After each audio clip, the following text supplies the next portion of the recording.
France is a very old country, being a little over 1600 years old, so saying that you can expect that it has some tall tales and legends floating around the country, particularly stories hailing from the streets of Paris. So today on Top 5 Scary Videos, I'm going to be counting down our list of the top 5 scary French urban legends. Before we begin though, be sure to stick around until the end of the video where I'll be responding to some of your comments. And with that, let's jump in. In at number 5 we have Jim Morrison. Born James Douglas Morrison, he was a singer, songwriter and poet who served as the lead vocalist of the rock band The Doors. However, Morrison developed an alcohol dependency during the 60s, with him passing away unexpectedly at the age of 27 in Paris. As no autopsy was performed, the cause of his death remains unknown. He was ultimately laid to rest in the famous Père Lachaise cemetery. Over the years, his headstones were defaced or stolen until Morrison's own father placed a rather ordinary looking one on the site with an inscription in Greek, which reads, "Against his own demon." However, in 1997, journalist Brett Meisner was visiting the cemetery when he had this photo taken of him, standing in front of Jim Morrison's headstone. However, in the background of the picture, standing in the doorway of a crypt, you can clearly see a semi-transparent figure, arms held wide, which resembles the late singer. Many state that the pose is very reminiscent of a famous photo taken of Morrison. What do you guys think though? Ghost or trick of the light? Whatever you think, it's been enough to drive more tourists to the cemetery to attempt to catch a glimpse of the famous singer. In at number 4 we have Sweeney Todd. Now hear me out before we begin. Yes, I know that Sweeney Todd is said to hail from Victorian London, however this legend states that maybe he didn't, and maybe he walked the streets of France. First and foremost though, Sweeney Todd is a fictional character who appeared as the villain of the Victorian petty dreadful serial The String of Pearls. The tale became a staple of Victorian melodrama and London urban legend. A barber from Fleet Street, Sweeney Todd murders his customers with a straight razor and turns their bodies over to Mrs. Lovett, his partner in crime, who bakes their flesh into meat pies. However, could it be that the original Sweeney Todd was not from London but instead hailed from medieval Paris? Legend states that Paris had its very own demon barber during the 14th century and was perhaps the first home to the cannibalistic pastries from the murderous barber. During this time, the Rue de Marmousets was known far and wide for its succulent French delicacies, especially for those made by a butcher next door to a barbershop on the corner. The pies and pastries were said to be so tasty that even King Charles VI was said to have been a fan. From 1384 to 1387, the butcher was said to have been in cahoots with his neighbouring barber, with it being said that the pastries were so scrumptious thanks to the young flesh of the victims of the demon barber. The partnership was said to have thrived for 3 years and would have continued if their gory deeds weren't discovered. It was said that an abandoned dog was what gave them away, who was barking outside the door of the barber's. The police conducted a search and discovered heaps of humans' bones and flesh in the shed underbelly of the two shops. For their crimes, the barber and the butcher were burned alive, along with their shops, in order to exorcise the area from their evil. Coming in at number 3, the catacombs. The catacombs of Paris are underground ossuaries which hold the remains of more than 6 million people in a small part of a tunnel network built to consolidate Paris' ancient stone quarries. Now, it was largely forgotten until it became a novelty place for concerts and various other private events in the early 19th century, as well as a hotspot for urban explorers. Now, as you would expect, there are a ton of legends surrounding this creepy burial site, so I'll be listing off a handful. Let's start with the ghost of Philbert S. Park. During the French Revolution, Philbert was a doorman at the Val de Grace Hotel. During a mission to fetch a liqueur from a cellar, Philbert wound up in the Paris catacombs instead, walking around in the darkness alone with just a single candle. He became lost and confused. His body was not found until 11 years later when a group of cataphiles uncovered it. His body is now buried in the catacombs in the exact spot that he was found. Legend now states that on each November 3rd, Philbert's ghost haunts the labyrinth of the catacombs. However, the most disturbing story hails from the 1990s when a group of cataphiles were walking through the catacombs and discovered a video camera on the ground. To their surprise, the camera held footage on it. While watching the footage, it became apparent that the man filming was lost and had no idea how to escape the winding tunnels. The video then ends abruptly with the man dropping the camera on the ground and running off into the unknown. He was never discovered. However, it was this legend that many believe As Above, So Below, the movie, was based off of. Coming in at at number 2, we have The Phantom of the Opera. We're all familiar with the 1986 musical based on the book by Gaston Leroux, with music by Andrew Lloyd Webber. Its central plot revolves around a beautiful soprano, Christine Daae, who becomes the obsession of a mysterious, disfigured musical genius living in the subterranean labyrinth beneath the Paris Opera House. But did you know this story is actually based on legend, with many Parisians being all too familiar with the story of the Phantom and the mysterious box number 5 at the Garnier Opera House. This legend began at the Music Conservatory on Rue Les Pelletiers, where it is said that a young pianist and a young ballerina fell in love. Planning to be wed, the pianist composed a piece of music to symbolize their love that was intended to be played at their wedding. However, that never happened because on October 28, 1873, a fire destroyed the conservatory and killed many, including the ballerina. The pianist survived but was forever scarred by the fires, particularly on his face. He abandoned the world and took refuge in the underground passage of the Garnier Opera House in order to escape the dreadful people who considered him a monster or a demon. He stayed there for the rest of his life, devoting himself to his music. Now, the pianist was never disturbed, but rumors quickly began to spiral, creating the legend of the Phantom of the Opera. The first rumors came from the opera house staff, such as stagehands and dancers. It is also purported that box number 5 at the Garnier Opera House is said to be haunted by the mysterious Phantom and should always be left vacant for him. And finally, coming in at number 1, we have the Notre Dame and the Devil's Door. Notre Dame is one of the most infamous places in French history, with it being a medieval Catholic cathedral that was consecrated to the Virgin Mary and is considered to be one of the finest examples of French Gothic architecture. However, popular interest in the cathedral blossomed after the publication of Victor Hugo's novel The Hunchback of Notre Dame back in 1831. The cathedral is holy ground, but saying that how many tourists from around the world have been ushered in by Satan himself. Some history first though. When it comes to the construction of buildings such as this one, construction always starts at the back of the building, with the entrances added last. So when it came time to add the famous door to the cathedral, a man by the name of Mr. Biscornet, a young metalsmith, convinced the church to hire him. The job lasted months, with Biscornet slaving away in his workshop. However, when he finally finished, it was of course a masterpiece and blew the minds of Parisians. However, were the doors perhaps too good to be true? This all took place during the 1300s, when magic was believed and myths spread fast. So when people saw the door for the first time, they believed that Biscornet couldn't possibly have crafted it himself, and that instead he had sold his soul to the devil in exchange for the masterpiece. Stories quickly began to emerge of people claiming to have visited Biscornet during the creation and found him unconscious on the floor, with the project mysteriously completed. The rumors began to spread, with priests adding fuel to the fire by claiming that the door's locks refused to work until they were sprinkled with holy water. To top things off, not long after this, the artist died, with many speculating that in order to fulfill the contract, the devil had to claim Biscornet's soul. Ireland is a land of tall tales. Whether it be true or false, one thing is for sure, that whatever the content is, it will be delivered incredibly convincingly. From legends to myths to ghost stories, this is the top 5 scary Irish urban legends. Before we begin though, be sure to stick around until the end of the video, where I'll be responding to some of your comments. And with that,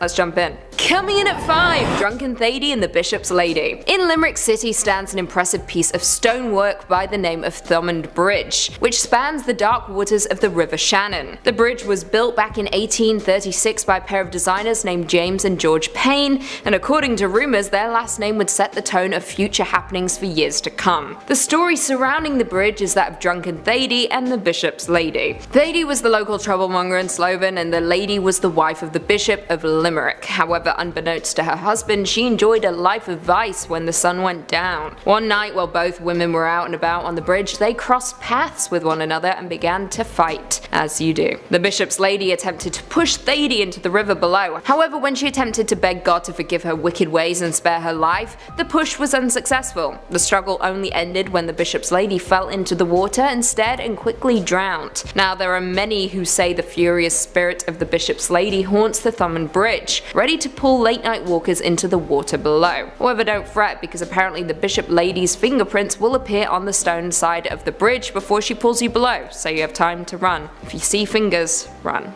Not all fingers are good fingers. Coming in at 4, the patron of Gravediggers Pub. The Gravediggers Pub has been standing since 1833 and is named for its original owner, John Kavanagh, who fathered 25 children and has a handful of descendants still alive today. And now the pub is in Glasnevin, which is also known for its cemeteries, both Glasnevin Cemetery and Prospect Cemetery, which lies directly beside the pub, in turn giving it its nickname. Due to this, one long-standing tradition is for patrons to order a pint by shoveling a scoop of graveyard dirt against the outside wall of the pub. So as you would expect, with the pub being so close to the cemetery, it gets a handful of guests that aren't on the same plane as us. One of the pub's most well-known customers is regarded very fondly by the living regulars. The spirit takes the form of an older gentleman in vintage tweed and has been known to appear in the corner of the bar, quietly enjoying a Guinness until he finishes his pint and vanishes from sight. The staff actually encourage those who see him to buy him a pint for the road. In my opinion, they're just trying to take your cash.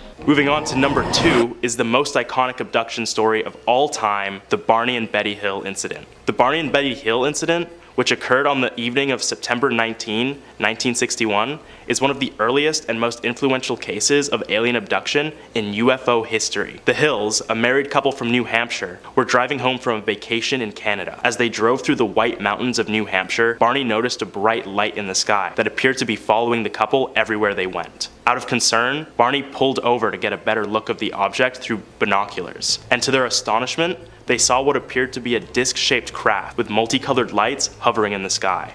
Unsettled, the Hills hastily re-entered their car and started driving again, with the mysterious craft still in pursuit. As they continued their journey, the Hills noticed something strange, that there were 2 hours that had passed that were completely unaccounted for. Over the following days, Barney and Betty began experiencing anxiety, bizarre dreams, and inexplicable memories of the encounter. In hopes of finding answers, the couple consulted with a local psychiatrist who used hypnosis to uncover buried memories of the event. Once under hypnosis, the Hills were able to recall the terrifying events that transpired in those lost 2 hours. They described being taken aboard the vessel and seeing these short aliens with grayish skin, large black eyes, and slits for mouths. Barney and Betty recounted being subjected to intense medical examinations, including the extraction of bodily fluids and having organs observed. They would go on to detail their feelings of fear and helplessness during the encounter too, saying that they felt like they were going to die.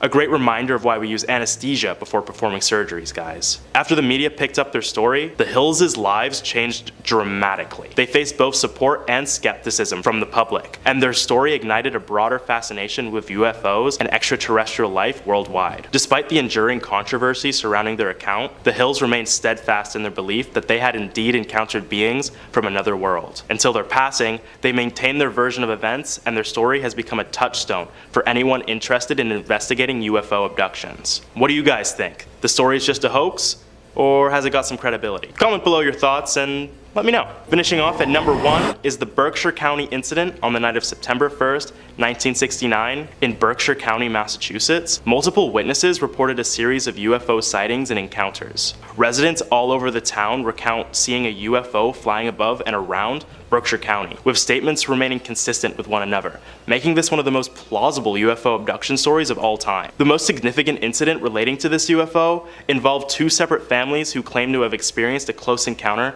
with the unidentified craft. According to the witnesses' accounts, around 9 p.m., Tom Reed, a 9-year-old boy, was driving through the woods with his mother, grandmother, and younger brother. Suddenly, they would see a bright object descending from the sky. In response, Tom's mother stopped the car and they watched the object, which was about 40 feet in diameter, hover above the ground. Then, the next thing the family remembered was being in a different location entirely. They claimed that they were now about a mile down the road and the UFO was gone. The family would go on to report that in the following years, they experienced recurring nightmares and strange encounters, suggesting possible ongoing contact with the extraterrestrial entities. Other families in the town reported similar occurrences and UFO sightings around the same time. Over the years, the incident gained attention and underwent various investigations by UFO researchers and enthusiasts. Many try to explain the strange event as natural phenomena or mass misidentification, but the fact that so many people reported the same thing, it's hard not to believe them. This is the first time an entire town has been affected by alien intervention at the same time, and remains the most frightening cases of abduction due to its sheer scale alone. In at 5, the Lady in Red in Lower Bay Station. Now, a Lady in Red is a popular theme in many legends and ghost stories, with few popping up across America and Canada. However, this one comes from Toronto, specifically below Bay Station, where another subway station lies, Lower Bay Station. The Toronto Transit Commission reportedly opened the station in 1966 while experimenting with routes, but soon realized that if the route was to become delayed, it would slow down the entire subway system. Therefore, it was shut down just 6 months later. The city later went on to build Bay Station on top of it, connecting the two platforms with a red door that is only accessible to employees. Workers and occasional movie productions still use the old station, however, and it is here that folks have claimed to have seen the Lady in Red wandering the abandoned tracks. People have reported that she has no legs and had only black holes for eyes. Her apparition only lingers for 30 seconds before disappearing. Some believe it to be a woman that was pushed onto the tracks, but no records of any such incident exist. Others think it's more likely she was a former resident of Potter's Field, a cemetery for social outcasts and the poor, which the city attempted to relocate in 1855 to build the station. Coming in at 4, the legend of Gibraltar Point Lighthouse. The Gibraltar Point Lighthouse is located on the Toronto Islands in Toronto. Beginning in 1808, it is the oldest existing lighthouse on the Great Lakes and one of Toronto's oldest buildings. Now, due to its age, this lighthouse is of course shrouded in mystery, specifically regarding its first keeper, J.P. Radamula. According to the legend, soldiers from Fort York visited J.P. on the evening of January 2nd, 1815 in search of his bootlegged beer, but they had too much to drink and a dispute broke out, culminating in the keeper's murder. The inebriated soldiers tried to conceal their crime by chopping apart the corpse and hiding the remains. In 1893, then keeper George Dernan searched for the corpse and found part of a jawbone and coffin fragments near the lighthouse, though it was never definitively proven that they were linked to JP. As one of the oldest legends in Toronto, the truth behind the lighthouse keeper's death and disappearance remains a mystery even to this day, and the legend certainly lives on. Coming in at 3, UFO encounter in Manitoba. All the way back in 1967, Stefan McCallick ventured into the woods around Falcon Lake near Winnipeg, Manitoba, in search of silver and quartz, when he was startled by a gaggle of geese that erupted into a clattering of honks. According to his own report, he then noticed 2 cigar-shaped crafts hovering in the air before one flew away. However, the other one landed. Stefan stated that he waited half an hour before approaching. He heard mechanical noises, smelled sulfur, and felt warm air as he gradually got closer. As he did, he noticed an open door panel, and coming from within were colored lights and muffled voices that sounded like humming.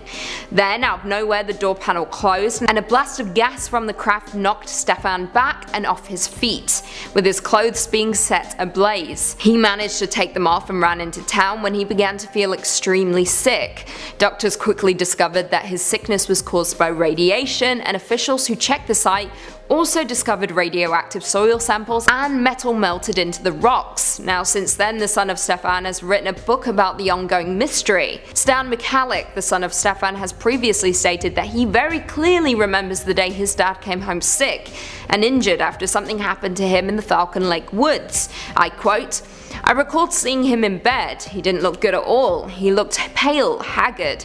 When I walked into the bedroom, there was a huge stink in the air, like a real horrible aroma of sulfur and burnt motor. It was all around and it was coming out of his pores. It was bad." The book was launched back in 2017 in conjunction with the 50th anniversary of the incident. In at 2, headless ghosts in Old Montreal. The historic neighborhood of Old Montreal in Quebec is known to be one of the most haunted places in all of Canada. The city's oldest road, St. Paul Street, is supposedly a walkway for the paranormal at night, with visitors often reporting sightings of ghostly horse-drawn carriages or an apparition of Marie Joseph Angelique wearing the same white robe she had on when she was executed. Not only that, but Mary Gallagher, former Lady of the Night, is reported to appear on William and Murray Streets every 7 years, looking for her head, which was taken off by her one-time best friend. If this doesn't do it for you, you can also head over to the Old Montreal graveyards, which are known to be abound with ghostly activity, especially in Mount Royal, North America's largest intact cemetery. Visitors have claimed to see apparitions wandering around the plots at night, as well as hear giggling, creaking, and other eerie noises coming from within the cemetery. More interesting still, some of the ghosts that people have reported seeing include several people who perished on the Titanic, and an often seen Algonquin man who looks over the cliff to the city below. And finally, coming in at number 1, the Cave Monster. One of the most haunting legends to come out of Canada comes to us from my city, Toronto, once again, and supposedly took place in August 1978. It was during this time that a 51-year-old man named Ernest went looking for his missing kitten in a Parliament Street tunnel after crawling into an opening near his apartment building. This is where he described seeing a monster that had grey fur, red eyes, and weighing approximately 30 pounds. Now, if you're not from Toronto, we have a sprawling path system, 28 kilometers of climate-controlled underground walkways and shopping. However, what if I told you this wasn't the only underground city we have? Well, as reported by the Toronto Sun in March 1979, about 10 feet into the tunnel that Ernest explored, he spotted a thin, human-like figure some 3 feet tall, with, as previously mentioned, grey fur and slanted orange-red eyes. The creature supposedly hissed at him, stating, get out," before fleeing down a side tunnel. Now, it is possible that Ernest was hallucinating or even lying, although saying that, the way the article was written seems to suggest that Laurie Goldstein, the reporter, believed him. Unfortunately, we'll likely never know what actually happened. When the story broke, the entrance to the tunnel had effectively been blocked off by collapsing concrete. Goldstein no longer remembers where the opening was, making the location virtually impossible to find. However, not long ago, someone online spoke of the underground tunnel that may have brought new light to the mystery. I quote, "There is a small opening to the underground tunnels off Parliament Street in downtown Toronto. The entrance is between 2 apartment buildings and leads to the tunnels via the sewers. The underground city beneath Toronto has its centre beneath Gerrard Street and Church Street. Above this area, strange magnetic effects have been observed. It is believed that underground equipment utilising powerful magnetic fields are responsible for the bizarre equipment failures that often are the cause of these accidents." Well, now we know the tunnels are real, do you believe the monster is? You decide. Starting at number 5 is the abduction of Frederick Valentik. It all began on the evening of October 21st, 1978. The 20-year-old Australian pilot took off from Moorabbin Airport in Melbourne, embarking on a routine flight in a single-engined Cessna 182L, a plane he's flown countless times in the past. Frederick departed for a training flight to King Island over the Bass Strait between the Australian mainland and Tasmania. However, what began as an ordinary flight soon turned into a bone-chilling encounter with the unknown. As Valentik flew over the Bass Strait, he reported to air traffic control that an unidentified aircraft was following him. He fearfully described the object as having 4 bright lights and flying at unfathomable speeds. Air traffic control attempted to identify the mysterious craft, but could find no evidence of any other aircraft in the vicinity. The situation took a grim turn when Valentik's communication became increasingly distressed, and he reported that the unidentified craft was orbiting him from above. He described the UFO's appearance as metallic and shiny, and praised its maneuverability. It was then that his communications would abruptly cut, with the last thing heard from him being, "It's not an aircraft." Just before the communications were cut off, a loud metallic scraping was heard from Frederick's radio. Neither him nor his aircraft were ever seen again. Speculation around Valentik's disappearance quickly spread, with theories ranging from mundane explanations such as pilot error, mechanical failure, or deliberate disappearance, to the more sensational ones involving extraterrestrial encounters. Based on the information we have, all signs point to Frederick being abducted by some sort of malevolent aliens. The reported scraping noise heard before his communications were cut, likely the sounds of the pilot's aircraft being stuffed into a UFO. The true fate of Frederick Valentik remains a mystery, but the Australian government has assumed him dead after spending many long hours searching for the missing pilot. Where do you think he might be? Let us know in the comments. Moving on, we have number 4, Travis Walton. One fateful night, November 5th, 1975. The Apache Sitgreaves National Forest in Arizona, USA. Travis Walton, a 22-year-old logger, and his crew were returning home after a long day of hard work when they noticed some sort of metallic glowing disc in the sky. Curious to see what it was, Walton and crew drove closer to the flying object. Once they got close enough to investigate, the forestry worker left the car to get a closer look and approached the hovering craft. Witness accounts vary on exactly what transpired, but the consistent chilling detail was that a bright blue-green beam of light suddenly emanated from the UFO, striking Travis and sending him flying several feet backwards, knocking him unconscious. Seeing this, his crew immediately fled the scene, assuming the blast of light killed Walton, leaving him behind. And before you go in the comments calling Walton's friends fake, don't worry, they returned a few minutes later, only to find that both Travis and the UFO had vanished. The crew was quick to report the incident to the local authorities, and a massive search operation was launched to find Travis Walton. No matter how hard anyone looked, nobody could find him. That was until 5 days later. Travis would reappear, disoriented and confused,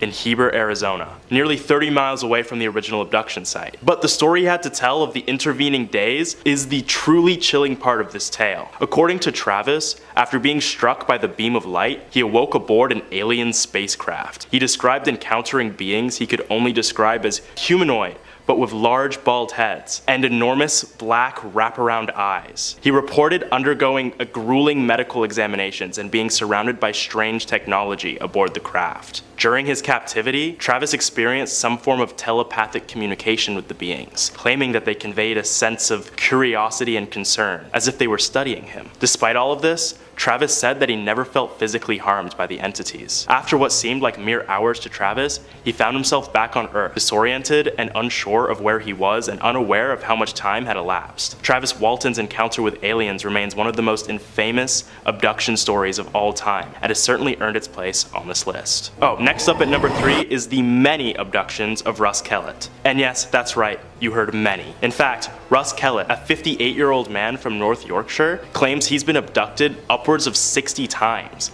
And those are just the ones he remembers. The first time Kellett was abducted was when he was 16, when he was traveling home on his motorcycle until he saw a strange tunnel that he'd never seen before. Curious, he drove through the tunnel being faced with a bright light, and then the next thing he remembers is lying down on an operating table, surrounded by 15 feet tall alien men. He related their appearance to Dracula, minus the fangs. Kellett reported that the Dracula doppelgangers pushed a tube down his throat and pumped a mysterious liquid into him. He claims made him a super soldier. He recalls checkered rooms and special glass orbs used to control the navigation of spaceships, and has made several sketches of the parts of his abductions he remembers. Ever since that first abduction, Russ would battle in a multitude of intergalactic wars and conflicts, so he claims, having fought all sorts of different aliens, such as one race of aliens called the Dragos, which are tall and scaly and have dragon-like heads. After the aliens are satisfied with his work, they wipe his memory and send him back to Earth. These missions would vary in length, between lasting for days to lasting for years. However, from the perspective of us on Earth, he is only gone for hours at a time. His explanation for this was that time moves differently on the planets he's sent to fight on, where a day on one planet could be mere seconds on Earth. Skeptics were quick to dismiss Russ's accounts of his second life as an alien super soldier, but he claims he has proof. Last year, Russ was able to capture footage of what he says are several UFOs, the same ones that have been abducting him and taking him to the corners of space to fight space wars. Whether or not his outlandish story is true is for you to decide, but me personally, I'm not signing up to be drafted for any intergalactic wars. Coming in at number 3, the Jervis Ghosts. Jervis Street, located in the middle of Dublin city centre, has served as the backdrop for many encounters with the unknown and the world of the dead through their eyes, proving that ghosts can be seen and felt almost anywhere, even on populated high streets. The Jervis Shopping Centre opened back in 1996 and is currently home to over 70 retailers, and surprisingly is a popular destination for many ghost hunters out there. Some history for you. Not everyone may know this, but the shopping centre was actually built on the ground of Jervis Street Hospital, which closed in the 1980s after attending the needs of the sick and dying for almost 300 years. Many of course credit the creepy goings on in Jervis Street area to the restless spirits who died in its wards. In 2008, a newsreader from the radio station Today FM was apparently walking along the busy street outside Jervis Shopping Centre only to be stopped in their tracks by a female voice singing a lullaby close by. Creepy. The newsreader assumed they were hearing things, belongings and continued to walk with the lullaby fading out. However, it quickly became louder again as she moved further away. The moment lingered with her to the point that she mentioned it on her talk show, and within minutes the lines were flooded with callers citing similar occurrences. Many workers from the shopping centre claimed to have seen the figure of a woman in an old nurse's uniform wandering between the stores, while others told of fruit being tossed through the air by seemingly no one. One person, while approaching the centre's bathrooms, was eyed by a woman who whispered at them before vanishing into thin air, and several others mentioned having met similar spirits not far from the centre. Sure, that makes sense. Coming in at 2, the moving mother of Ballinspittle. In July 1985, something strange occurred in the village of Ballinspittle, Cork. While travelling home one evening, a local reported seeing a roadside statue of the Virgin Mary moving on its own accord. And while some summed it up to a trick of the light, countless other locals have also reported similar occurrences. People from the village as well as people from abroad flocked to the site where the activity seemed to be occurring, with up to 100,000 people said to have visited Ballinspittle alone. The Catholic Church was of course a little uncertain of the legitimacy of the case, with one bishop outright calling it an illusion. According to a team of psychologists from University Cork though, the vision was the result of staring at stationary objects during the transient light of dusk. Anthropologist Peter Mulholland also said that the visions of the Virgin Mary in Irish culture is simply the result of the population's relationship with religion. However, what the answer is anyone's guess. There's plenty out there who truly believe the Mother of God did appear all over Ireland between July and August of 1985. And finally, coming in at number 1, the Black Cat of Killachy. Back in 1968, Margaret O'Brien and her husband purchased an abandoned home on the outskirts of Dublin City. However, they could have never predicted the events that were soon to unfold. Margaret originally intended to restore the property and turn it into an art centre, so she allowed several workmen to live on site to maintain pace. Soon though, the workmen began to report back to the O'Briens with some disturbing stories. After dark each night, they would hear animal sounds from within the walls of the house, even though they couldn't find any evidence of an infestation. Margaret disregarded their concerns, however she quickly came to learn of the building's strange condition herself. One evening when arriving at the house to speak with the project's lead painter, Margaret was met with more claims of wild animals loose on the property. So this time she agreed to stay the night in order to observe. Walking to her room, she saw for the first time a gargantuan black cat sitting in the middle of the hallway. She claimed the creature was no ordinary house cat, but rather panther-esque, with evil and intelligence in its gaze. In a split second though, the creature disappeared.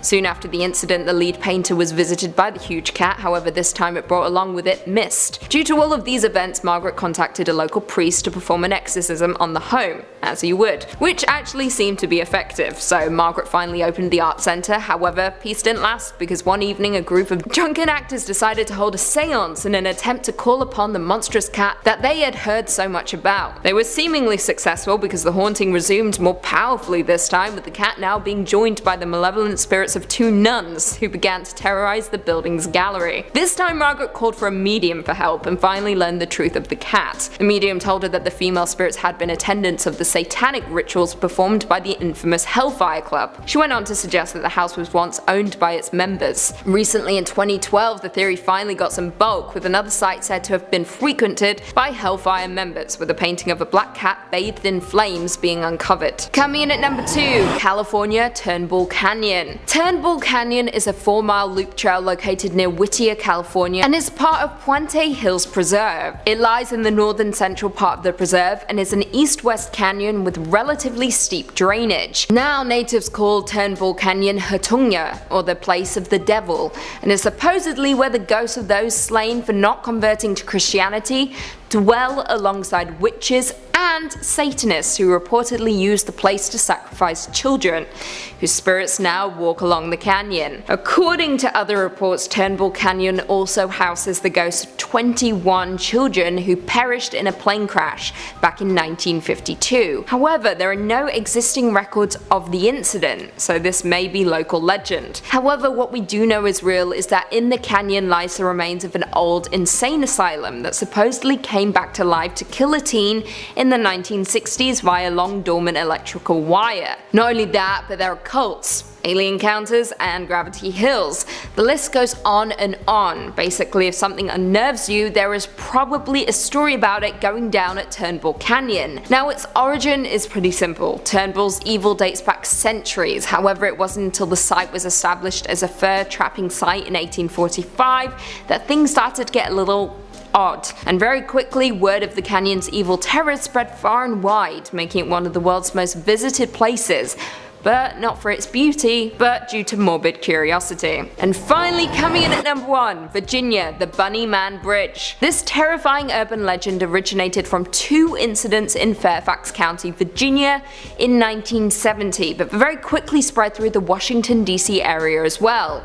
Now, like all legends, there are many variations. Most involve a man wearing a rabbit costume who attacks people with an axe or a hatchet. Now, the legend goes that in 1904 a group of convicts were piled onto a bus to be transported from an asylum in Clifton, Virginia to a nearby prison. En route, however, one of the buses crashed and the convicts managed to escape.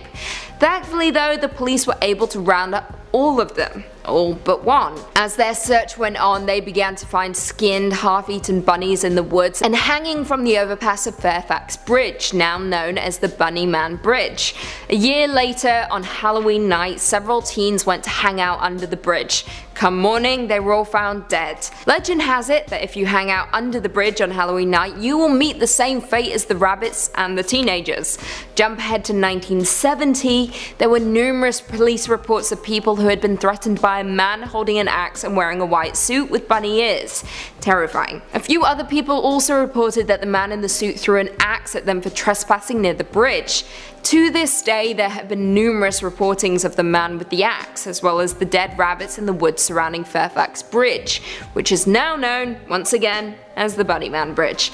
Now, versions of the legend have varied over the years, particularly in the Bunny Man's name, motives, weapons, victims, and description, with some accounts stating that victims were mutilated and others that the Bunny Man is a ghost. However, that aside, the legend is absolutely horrifying and has prevented a lot of Virginia locals from wandering too close to the bridge. Coming in at 5, Huldra, also known as Hulder. These are seductive forest creatures found in Scandinavian folklore. Huldra derives from a root meaning covered or secret and is often depicted as just one individual. However, through folklore it is changed to an entire Hulder race and not just one single entity. Hulder is described as being a troll-like woman living in the woods and is known to be fair and beautiful, but wild, and is known to have long hair which she hides behind her back upon meeting a human. This legend goes that Adam and Eve had a handful of children, and one day when Eve was giving her children a bath, God came to visit her. However, Eve had not yet bathed all her children, so she hid the ones that were dirty. God asked her, "Are there not more children?"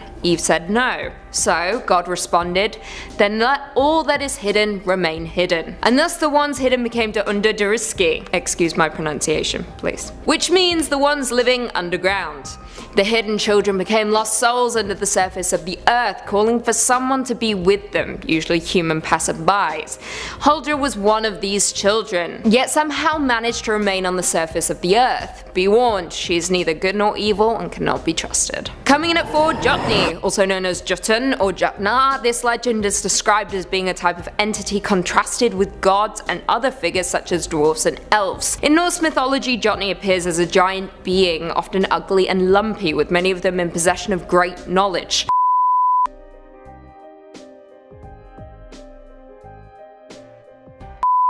Oftentimes the Jotni is described as riding on a wolf with vipers as reins and is believed to be depicted in this 10th century picture stone from the Hunnestad monument. As I previously stated, most Jotni possess great wisdom. For example, Vavtrudni, I don't know how to pronounce it, who was clad with the very same knowledge as Odin. Legend goes that the Jotni are Thor's most dangerous opponent and is a major motif in Norse mythology, with the Jotni residing in the Great Mountain area of southern Norway. Now, throughout history, the folklore has become blurred, with some stories blending Jotni and trolls together into one, but that is simply not the case, with these two legends having very separate histories throughout folklore. And that's the tea. Coming in at 5, Arlington's Screaming Bridge. Now this Texas legend will quite honestly make your hair stand on end. Legend has it that one full night more than 50 years ago, several teens were carpooling home after their high school football game. Still riled up over the victory, driving responsibly definitely wasn't of utmost importance to the young teens. The bridge running through Arlington's River Legacy Park was just wide enough for one car at a time. You can probably guess where this is going. The teens hooting and hollering drowned out all the noise, like that of a vehicle that had no working headlights. The cars collided head-on before erupting in a fiery explosion and plunging into the waters below. Nobody survived. The bridge is now closed to vehicular traffic, with the site only accessed on foot. However, it now has a new name gifted to it by locals: Screaming Bridge, a name which was coined after the first brave souls went exploring along the bridge and experienced events that can only be explained by the supernatural. Legend has it, if you stand on the bridge and gaze into the river below, you'll see a tombstone for each of the deceased with their names, date of birth, and death. Visit at midnight on the anniversary and you'll hear two cars screeching towards each other before colliding. Coming in at 4, the nurse at Bexar County Hospital. If you ever find yourself in Texas, whatever you do not find yourself at the dilapidated Bexar County Hospital, because it is supposedly housing the spirit based on an American serial killer called Janine Jones. Now, the real-life killer is responsible for the deaths of up to 60 infants and children in her care as a licensed vocational nurse during the 1970s and 1980s. In 1994, she was convicted of murder and was sentenced to 99 years in prison with triple credit. Now, the legend of the nurse at Bexar County Hospital is similar treading, with legend stating that a murderous spirit used to wander the halls killing patients in order of their room number, first 201, then 202, 203, 204. It began in one ward where patients all began asking about one particular nurse. However, when the staff checked the security camera, they found the patients speaking to seemingly no one. They saw the curtains close on their own, tracheotomy tubes get pulled out by an unseen force, but then, very quickly, the patients began dying in their room number order. Like I said, many Bexar County locals believe the legend to be based off of Janine Jones, but what do you guys think? Number 5, Al Worden. American test pilot, engineer, and NASA astronaut Alfred Merrill Worden was the module pilot for the Apollo 15 lunar mission in 1971. One of the 24 people who have flown to the moon. Woohoo! He's got a couple of firsts though. He orbited it 74 times in the command module. He was the first to drive a moon car. After Apollo 15 reached lunar orbit and his crewmates departed, and Worden spent 3 days alone in his module.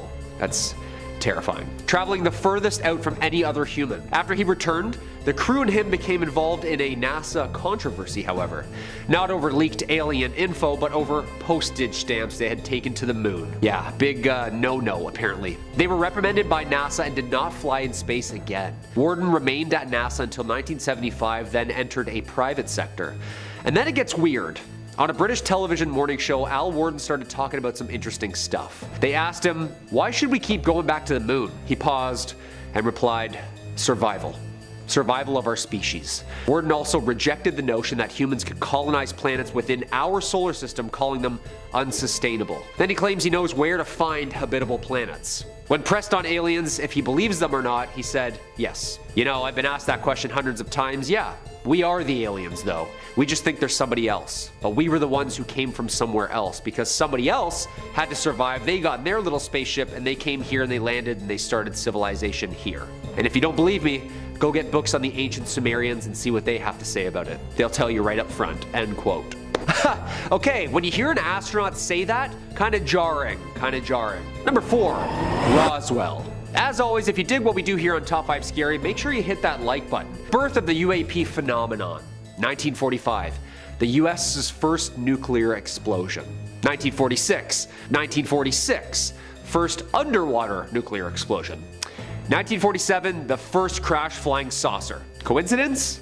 I think not.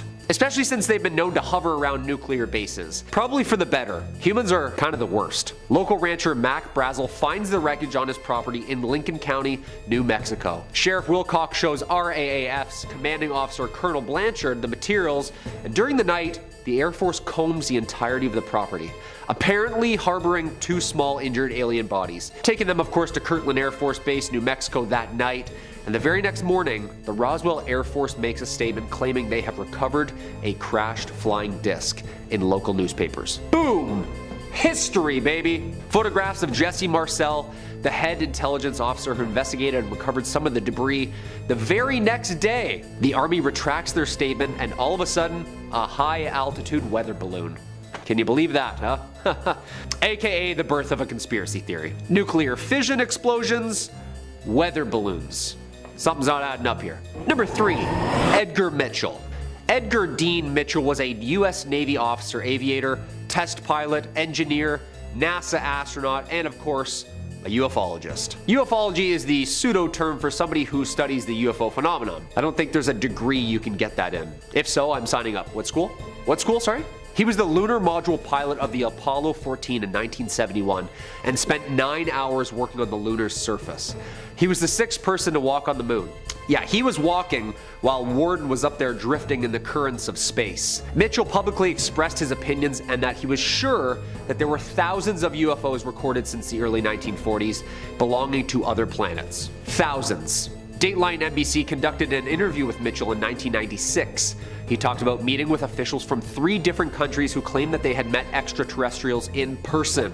Quote, "The evidence for alien contact was very strong and classified by governments who were covering up visitations and existence of alien bodies in places such as Roswell, New Mexico." Mitchell's book, The Way of the Explorer, discusses his journey. In 2004, he told the St. Petersburg Times that the US government was studying alien bodies and that this group had specifically stopped briefing US presidents since the 1960s. He said, quote, "We all know that UFOs are real. Now, the question is, where do they come from?" In 2008, Mitchell then was interviewed and claimed that Roswell crash was in fact the aliens that had contacted humans several times, but that the government had hidden the truth for more than 60 years. Scary stuff, scary stuff. He sadly passed in 2016. If we just reread the credentials alone, just one more time. Jumping on in at number 5, we have the story of Gabriel. In Ethiopia, sometime in the 1960s, a young boy by the name of Gabriel was playing in his backyard with a friend. They were running around when Gabriel just kind of disappeared out of thin air. Traumatized, his friend alerted Gabriel's parents, and soon enough, the whole town was on lockdown. No one could explain what happened, and it remained a complete mystery. That is, until 6 months later when Gabriel rematerialized in a busy market square. Just like that, he was back. Witnesses couldn't begin to explain what they'd just seen. If that's not weird enough, the story that Gabriel later told would leave everyone baffled. He said that seconds after he was playing in the backyard, he was suddenly in a place he didn't recognize. Gabriel was led into a glowing, windowless white room by a strange humanoid creature. Inside that room were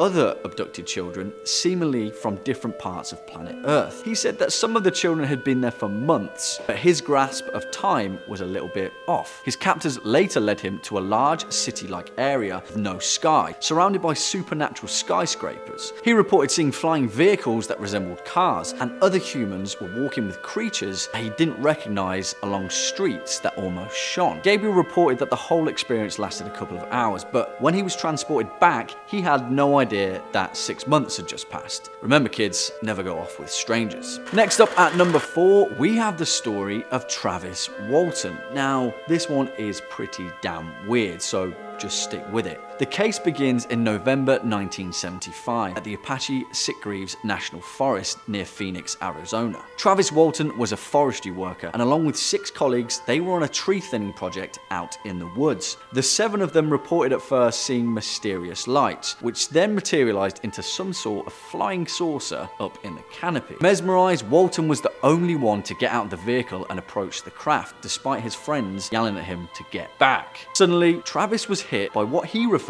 to as an energy beam, and he was blasted back over 20 feet. He disappeared over the trees while his colleagues were still trying to figure out what the hell had just happened. Originally, police thought that this whole thing was an elaborate cover-up by his colleagues, and in reality, they'd murdered him and disposed of the body. But everyone lost their minds when Travis turned up 5 days later, claiming that he'd been abducted by aliens and that he'd had to fight his way out. Travis claimed that 3 humanoid beings held him captive. They were grey, smooth-skinned, and blemishless. Later, all 7 of the group passed lie detector tests, adding credibility to this bizarre ordeal. Coming in at number 5, we've got water blades. While this may be a tale told around the world, it seems to have a strong presence in Italy. Sure, the name sounds cool, maybe even conjuring up some images of wicked aquatic swords, but the reality of water blades is horrific. In fact, if you really like water parks, you might want to skip this entry altogether. I don't want to just ruin them forever for you. We've all heard of razor blades and other assorted sharp objects showing up where they shouldn't. Halloween candy, playground equipment, door handles, and more. But those are all relatively controllable once you've realized the present danger. Water blades, on the other hand, will rip and tear until there's nothing left. The urban legend floating around implies that some folks have been fastening razor blades to parts of water slides at popular theme parks in Italy. You can imagine what might happen if someone went slip sliding down one of these horrible traps. Maim is an understatement in cases like these. Thankfully, this urban legend seems to be staunchly set in the false category. For something that purportedly happens quite often, reports of such activity are very rare. The actual affliction of rapidly descending individuals doesn't seem to happen. Still, the legend must be very effective, especially because it seems to get told so often. I suppose the lesson to be learned from this one is be careful using public facilities. Good advice, especially in these days and times. Coming in at number 4, we've got Pier Zanfretta's alien encounters. Everyone knows a friend of a friend who claims to have been abducted by aliens, and if not abducted, then maybe they saw a UFO or something. But this Italian security guard has a claim to fame so out there it might as well be in outer space. He says that he was abducted by aliens 5 times over the course of 3 years. All abductions happened in Genoa, all apparently while he was still working the night shift. Skeptics, as skeptics do, dismiss these claims, but apparently he's given details of each abduction while under the influence of truth serum. Pretty astronomical, don't you think? The very first abduction occurred late one night. Zanfretta was patrolling and saw what appeared to be 4 lights. After seeing this, the engine, lights, and radio went out in his patrol car. Thinking, as most security guards should, that there might be thieves about, he ran over to investigate. He did not discover a group of miscreants though. No, he found himself face to face with some extraterrestrial life. A UFO was floating above and he was abducted by these outer space dwelling individuals. While approaching the so-called scene of the crime, Zanfretta was grabbed from behind. When he turned around, he saw a creature he could only describe as an enormous, green, ugly, and frightful creature with undulating skin, as though he were very fat or dressed in a loose gray tunic, no less than 10 feet tall. This, of course, was only the beginning of Zanfretta's galactic incidents. He's run into interplanetary assailants again and again, sometimes even when he had backup. Following some encounters, special investigators were called in. They discovered distinct markings on the ground that didn't seem of human origin, but nobody but Zanfretta has laid eyes on the creatures themselves. His claims have intensified the belief of an alien presence near Genoa and has made a bit of a celebrity out of the now elderly security guard. His last abduction took place in 1980 while he was under close observation. These days, he claims that the aliens contact him directly, communicating with questionable motivation. So if you're at all interested in close encounters with the third kind, Genoa might be the place to be. Number 3, Gary McKinnon. Now, I've talked a bit about Gary McKinnon before on this channel because I am obsessed with this story. He's a notorious hacker who broke into NASA's security. His story is a cool one. I love anytime you hear someone pulling a fast one over a government agency like this, so it bears repeating. He's a genius computer hacker with a lot of spare time and wanted to know just what the Yanks were hiding from his home in Scotland. He wanted to go after NASA's data server to see if they had anything hidden they'd never told anybody about. Been called the biggest military hack of all time, so I'd wager maybe he found something. Why risk your life, career, freedom on this exactly? McKinnon claims he had received an insider tip that the US had reverse engineered technology from UFOs, free energy. In his own words, he said, "This should not be kept hidden from the public when pensioners can't even pay their fuel bills. And it's just like a bonus if you get some alien stuff on the side." So what did he find? McKinnon claims in his searching he saw images of aircraft that did not resemble any he had ever seen in his life. One in particular he describes as looking like a massive cigar-shaped craft floating over the northern hemisphere that did not look man-made. He said he was in shock looking at the image and didn't think to take a photo. Well, there's those cylindrical shaped crafts again. I told you to keep thinking about them, and keep thinking about them again, because they're going to show up one more time before this video is done. Well, that wasn't the only exciting thing he found. He also found something called the Disclosure Project, a 400-page document outlining testimonials from government agents across multiple branches of service recording sightings of unidentified objects, but that wasn't even the meal ticket. The real jewel was a document of a non-terrestrial officer's sheet. A spreadsheet listing the name of NASA agents to be transferred to new ships or serve on board space stations, but McKinnon noted that none of the names of the vessels existed in any database. Now, I don't know how much you know about the US government, but they absolutely love it when you poke holes in their important security, triply so if you do it from the comfort of your bedroom in a country away. The US tried their level best to extradite McKinnon, but were prevented by the Crown from serving out a 70-year sentence. McKinnon's doing well. He recently took to the UFO subreddit to answer questions from fans and true believers. There wasn't a whole lot of new information, but it's just nice to know he hasn't been shoved into a black van somewhere. Number 2, the Navy and their pilots, Navy pilots. In September 2019, Navy spokesperson Joe Gradisher spoke out on 3 recently released videos by the Army that contained evidence of unexplained aerial phenomena. The Navy agreed that just this once, they would be willing to talk about something weird they'd seen and recorded because pilots are reportedly encountering bizarre things every day and feel just too uncomfortable to report it. One pilot in particular, Ryan Graves, who's a 10-year vet, has said he believes he's seen thousands of unexplained phenomena in the air in his career, but these go unreported because of the stigma attached to the previous theories about what may or may not be in the videos, in his words. To translate that a bit in layman's terms, the Navy feels that they have to comment so that pilots are willing to talk about that, hey, maybe we're seeing UFOs without feeling too crazy. These videos in question were released from 2017 to 2018, and they feature long, oblong-shaped objects captured with infrared that disappear in the Earth's atmosphere. Hey, there it is again, more cylindrical-shaped UFOs. Now, I'll be clear, I don't really have much of a connection or through line here, but I do think it's very fascinating how many of these stories do mention these cylindrical-shaped objects. Far from the earliest or last, in 2004 and in 2015, 2 similar sightings were reported featuring similar vehicles. Now, the purpose of investigating most of these reports is more focused on safety hazards and threats of national security.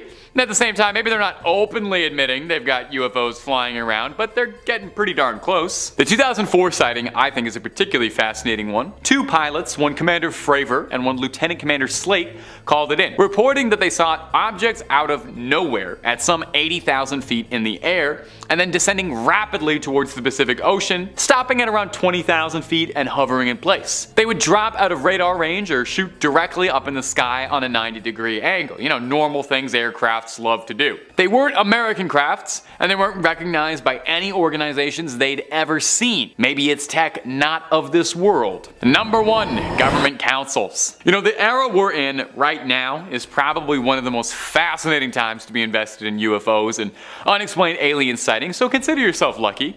Because it seems like we are getting dangerously close to a government finally confessing it. It feels like we're weeks away some days, you know? The UAP report was a seminal turning point when the Pentagon outright admitted they had thousands of documents and reports and investigations into the possibility of life somewhere out there in the Milky Way. Over the years, there have been a few investigations into unexplained aerial phenomena, but they're usually pretty hush-hush clandestine. Project Blue Book is probably the most famous secret project among them, but that was, a secret. Well, in the interest of transparency, as of October 2022, NASA is coming clean, washing their hands, and opening a new study into the research of extraterrestrial life. 16 hand-picked scientists and specialists have been selected to analyze data and determine how best to go forward when observing events. And they're not really looking at past cases, they're more looking towards future things. And this project will include researchers, personnel from all divisions, including former astronaut Scott Kelly, who served as the pilot for the Discovery shuttle and also held the world record for most days in space. So I guess he probably knows 1 or 2 things about space, maybe, and I'm sure he's seen something weird. Kelly himself doesn't personally believe in aliens, saying, "I think there's probably intelligent life in the universe, but I don't think they visit planet Earth." Why not? We got lots of great stuff out here. We got water slides, we got Vin Diesel.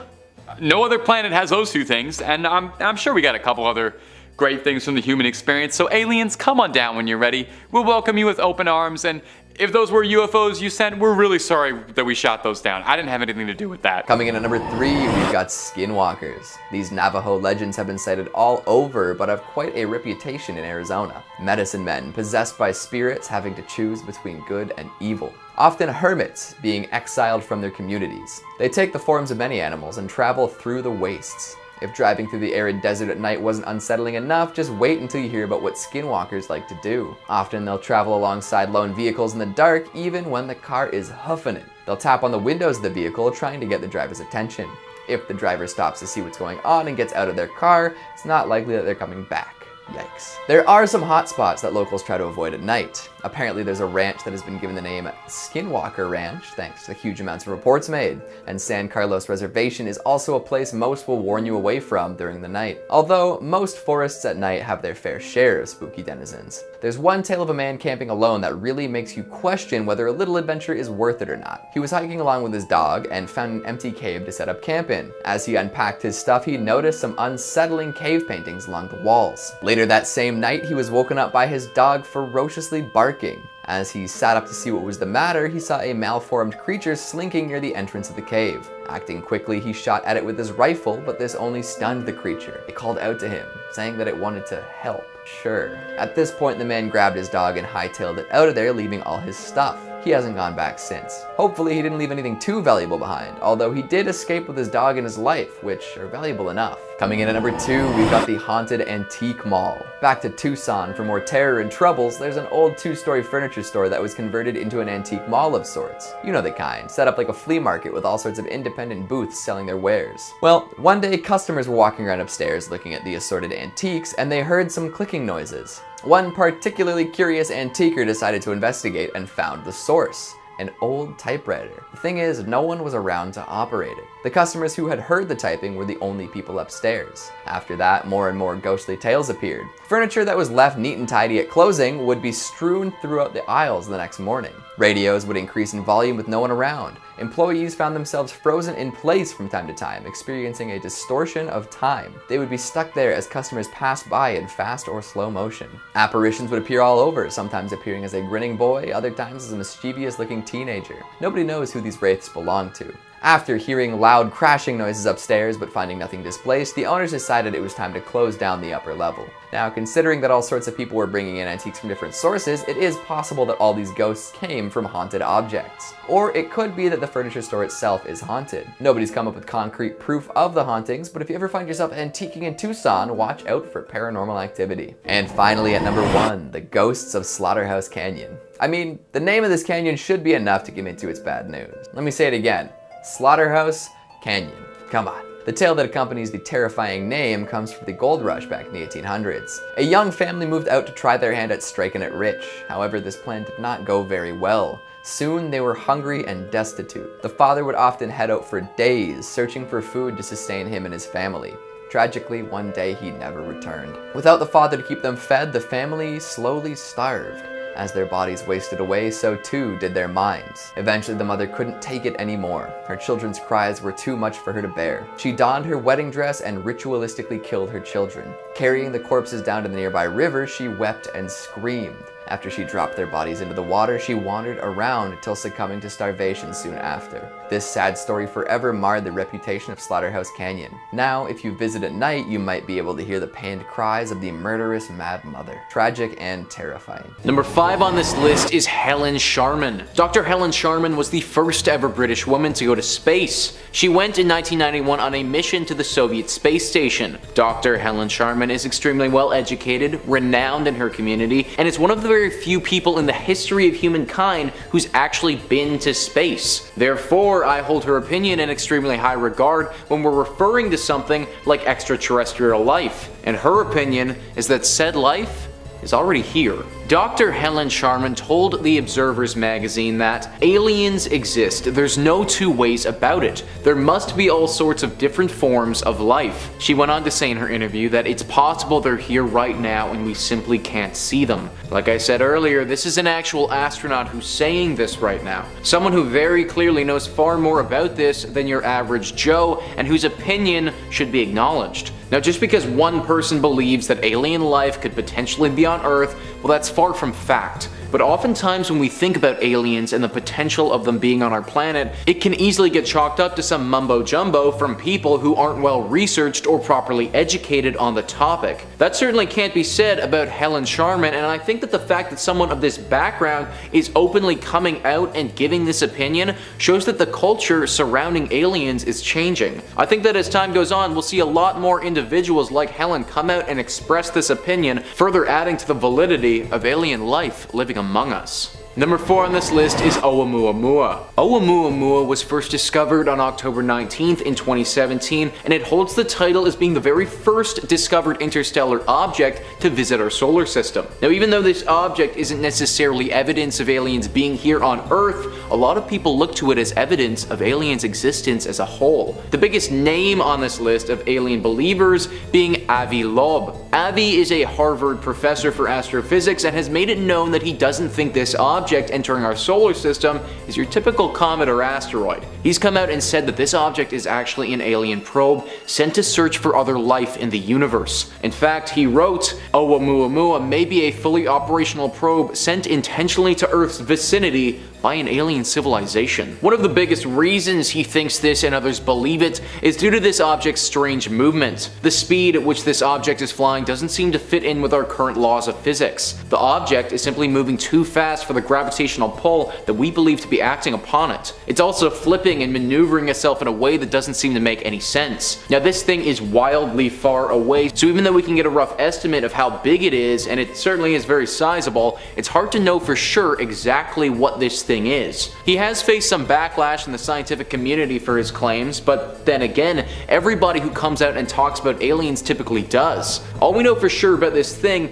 is that it came from a completely different solar system and seems to be accelerating in speed, which doesn't make any sense to anyone. I don't want to wholeheartedly jump on the alien train simply because of this logic, but I also don't think that immediately writing off a Harvard astrophysics professor is the smart thing to do either. Number 3 on this list is alien bacteria. One of the biggest knocks against any argument associated with aliens is that our solar system hasn't shown any signs of life except for Earth. This isn't necessarily true though, based on a recent study that has come out in regards to Venus. Venus is one heck of a planet and certainly not somewhere that I would want to live. The storms are mighty, the temperature is way too hot, and acid regularly rains down from the sky. Not the ideal location if you ask me. One thing that Venus is also home to is a rare poisonous gas, phosphine.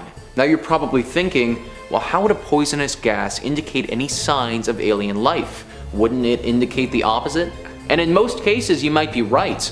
However, phosphine is almost always linked to the presence of life. On Earth, phosphine is produced by microorganisms as they digest organic matter. This is why we consider it to be a biosignature and an indicator of life. Venus is certainly different from Earth, and we can't simply apply what makes sense here to Venus without asking some questions. However, this is a strong indicator from scientists that life is certainly possible from Venus. We've also seen before that Mars might contain some life. These two planets may not house the typical alien life that you may picture in your brain, but a bacteria from Venus or Mars is just as alien as somebody flying down in a UFO. Is it not possible that somehow, through our extensive history, debris from Venus or debris from Mars landed on Earth and developed life here? Maybe we never even realized that this life was alien to begin with. Number 5. The Navy pilots. Since the release of the UAP documents, the new nomenclature, UFO fever has been in the air more than ever since Roswell. We've got open confirmation that the US government, the Pentagon, is researching actively the possibility of alien craft outright. That's the craziest thing that's ever happened in my life. In September 2019, Navy spokesperson Joe Gradisher confirmed that 3 recently released videos by the military contain evidence of unidentified aerial phenomenon. Like, that's it.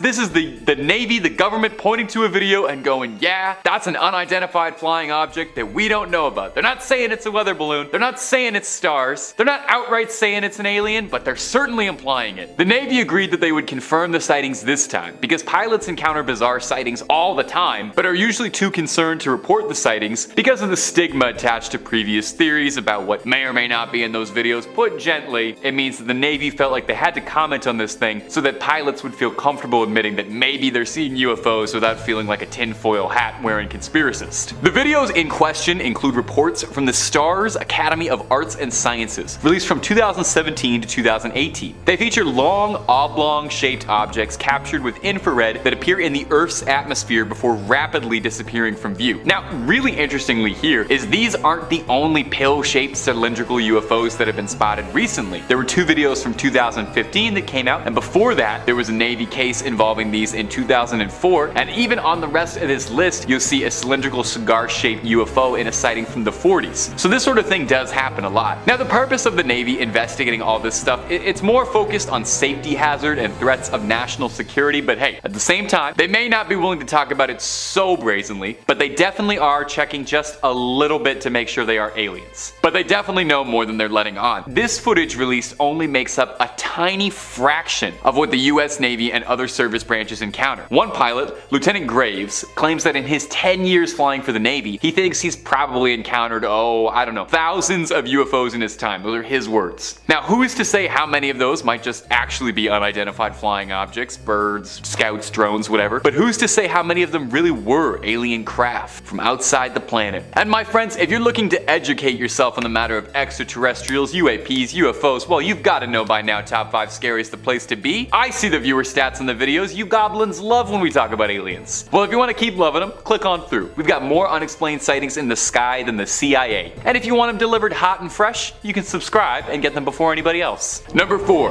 Childs Whitted Case. The Childs Whitted encounter is one of the most recognized UFO encounters in American history for how surprisingly credible it seems. It happened shortly after the Roswell incident, when UFO fever was hot on everybody's minds in the States, and it was showing. The sighting occurred in the morning hours of one July 24th, 1948. The 2 pilots, one Clarence Childs and John Whitted, were flying approximately 5,000 feet above Montgomery, Alabama on a clear, normal night. Flight was going well, nothing too exciting, but at around 2:45 in the morning, Childs saw something peculiar. He noticed a dull red glowing light above and ahead of the aircraft, and it wasn't even remotely near Christmas, so it wasn't Rudolph leading the sleigh. He told Whitted that it must be a new type of army jet that was flying in front of them that neither of them had ever seen. They wanted to get a better look at it, and in a matter of seconds, well, they would, when the object flew past the right side of their plane and pulled up with a tremendous burst of flame protruding from its rear, and it zoomed upwards and onwards into the clouds. The 2 pilots described the object looking like a flying cigar with a cylindrical chassis and 2 decks and windows. Besides the 2 pilots, one passenger on the flight, one C.L. McKelvey, insisted that during his flight he saw a bright streak of red flashing lights by one of his windows. Now, Childs and Whitted were obviously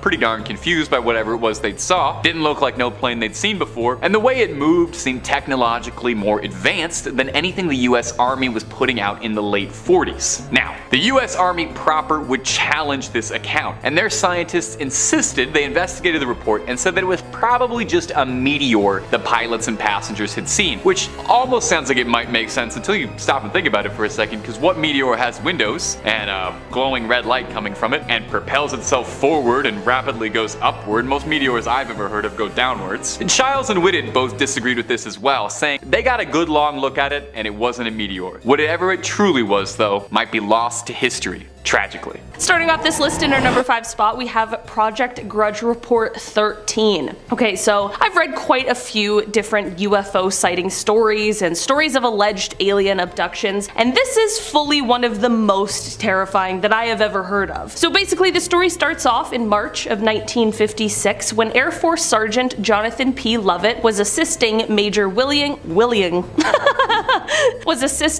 William Cunningham in the White Sands Missile Testing Grounds near Holloman Air Force Base in New Mexico. The pair were out searching for debris from a recent rocket test when Major Cunningham heard a loud scream. His first thought was that Sergeant Lovett had been bitten by a snake, so he went around to help aid his partner when he allegedly saw something he never expected. He recounted seeing the sergeant being dragged away by some sort of long serpentine arm that had wrapped around his legs. Whatever this creature was, it was connected to a hovering silver disc that was in the air about 15 feet away. The major stood there in horror as he watched this creature and the sergeant retreat into the craft, which then rose vertically into the sky. Of course, he radioed for help, and while he was taken to the hospital for observation, search teams were sent out immediately. It wouldn't happen until 3 days later that they would find the body of Sergeant Lovett, only 10 miles from the site where he was said to have disappeared from. The autopsy performed on him later also only raised more questions than answers, as his body was severely harmed. So of course there was an investigation that happened, and many people claim this investigation was detailed in a 600-page document labeled Project Grudge Report 13. But the problem with this is that no official information on Report 13 exists, and the US government denies its very existence. Though Grudge Reports 1 through 12 have been declassified, along with Report 14, no official mention or accounting of Report 13 exists, and the story solely relies on secondhand accounts of the horrible incident. In our number 4 spot today, we have the cigar-shaped UFO. Okay, so let's set the stage. It's 2:45 a.m. on July 24th, 1948, and there are 20 passengers aboard a twin-engine propeller plane that is at 5,000 feet, being flown from Houston to Atlanta by pilot Clarence S. Childs and co-pilot John B. Whitted. Out of the 20 passengers on board, 19 of them are asleep at these early morning hours, and everything seems to be going as per usual until it wasn't. The 2 pilots and the 1 passenger who was awake all witnessed the same thing about 20 miles southeast of Montgomery, Alabama. About a week after the incident, the pilot explained what he had seen by saying, quote, "It was clear there were no wings present, that it was powered by some jet or other type of power shooting flame from the rear some 50 feet. There were 2 rows of windows which indicated an upper and a lower deck, and from inside these windows a very bright light was glowing. Underneath the ship there was a blue glow of light. By his estimates, he watched the UFO for about 10 seconds before it completely vanished." The co-pilot gave a similar explanation and also added, quote, "The object was cigar-shaped and seemed to be about 100 feet in length. The fuselage appeared to be about 3 times the circumference of a B-29 fuselage. It had 2 rows of windows, an upper and a lower. The windows were very large and seemed square. They were white with light, which seemed to be caused by some type of combustion. I asked Captain Childs what we had just seen, and he said that he didn't know." Well, this is obviously all very strange and peculiar. What has driven UFO enthusiasts even more is the fact that this strange sighting was of course later investigated by the US government, but the results of that investigation have allegedly been mostly destroyed. Does that mean that they found something they aren't willing to share yet? Some believe that perhaps the pilots and the passenger witnessed a secret Soviet spy craft, while others believe it was definitely something of the extraterrestrial variety. In our number 3 spot today, we have the Lubbock incident. On August 25th, 1951, in Lubbock, Texas, a group of scientists from the Texas Technical College were all hanging out in the backyard of geology professor Dr. W.I. Robinson. They were all just chilling, enjoying each other's company, until around 9:20 p.m. when they saw something very strange. It was a V-shaped formation of 15 to 30 bluish-green lights passing overhead. They were completely confused over what it could be, but figured that the lights would likely reappear, which they did. About an hour later, the lights reappeared, and at this point, all of these scientists knew that they had witnessed something exceptionally interesting, but what was it? The scientists weren't the only ones to witness the lights either. About 350 miles away in Albuquerque, New Mexico, an employee of the Atomic Energy Commission's top secret Sandia Corporation, who had a high-level Q security clearance, had been sitting outside with his wife, quote, gazing at the night sky, commenting on how beautiful it was, when both of them were startled at the sight of a huge airplane flying swiftly and silently over their home. On the aft edge of the wings, there were 6 to 8 pairs of soft, glowing bluish lights. There were more sightings as well, all reporting a similar thing. The group of scientists began investigating, tracking the lights, which they witnessed 12 more times. They measured the angle of the lights, they tracked the speed, and they attempted, unsuccessfully, to try and measure the UFO's altitude. Here's the deal with this though. The government did end up investigating, but the official explanation for these lights is the most cryptic message I've ever seen. It read, quote, "I thought that the professor's lights might have been some kind of birds reflecting the light from mercury vapor streetlights, but I was wrong. They weren't birds. They weren't refracted light. But they weren't spaceships. spaceships. The lights that the professors saw have been positively identified as a very commonplace and easily explainable natural phenomena. I can't divulge exactly the way the answer was found because it is an interesting story of how a scientist set up complete instrumentation to track down the lights. Telling the story would lead to his identity, and in exchange for his story, I promised the man complete anonymity. Despite people claiming that the mystery has been solved by this explanation, people are left with a lot more questions than answers. In at 5, La Ciguapa. This is a mythological creature that is commonly described as having human female form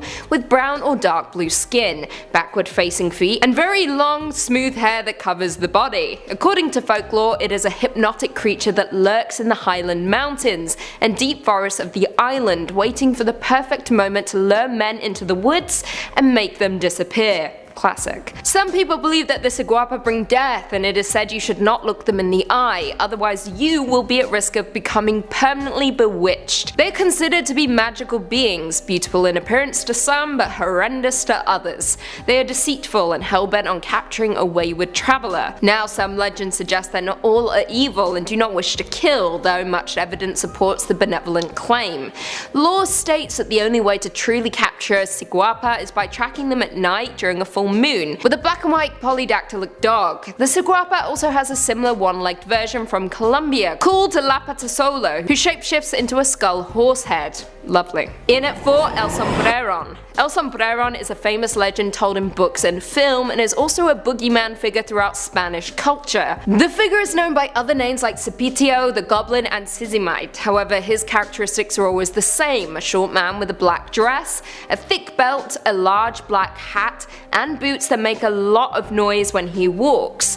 He is said to ride horses and braid their tails in manes. So sweet, I think. When he cannot find a horse, he will hunt down a dog to braid instead. Now the legend goes that in the neighborhood of La Recolosi lived a woman named Susanna, the daughter of a woman who owned a store. She was known to be pretty with long hair and blue hazelnut eyes. One night when there was a full moon, she was on her balcony admiring the sky when suddenly a short man appeared wearing a big hat and holding a guitar.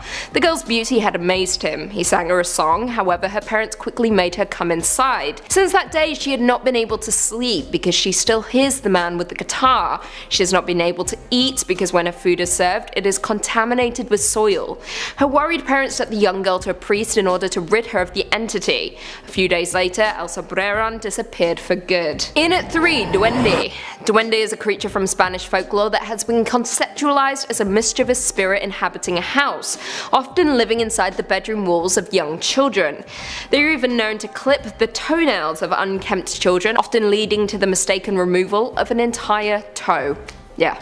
No fun at all. Now, beliefs about duendes vary from region to region, but some say that they are the souls of infants who died before they could be baptized, whereas others simply portray them as naughty spirits that hide in a person's home and wreak havoc. Duendes became so legendary in Spain that in the 16th century there was even a law that said that anyone who moved into a home only to later realize it was infested with duendes were free to abandon it. Yeah. That's intense.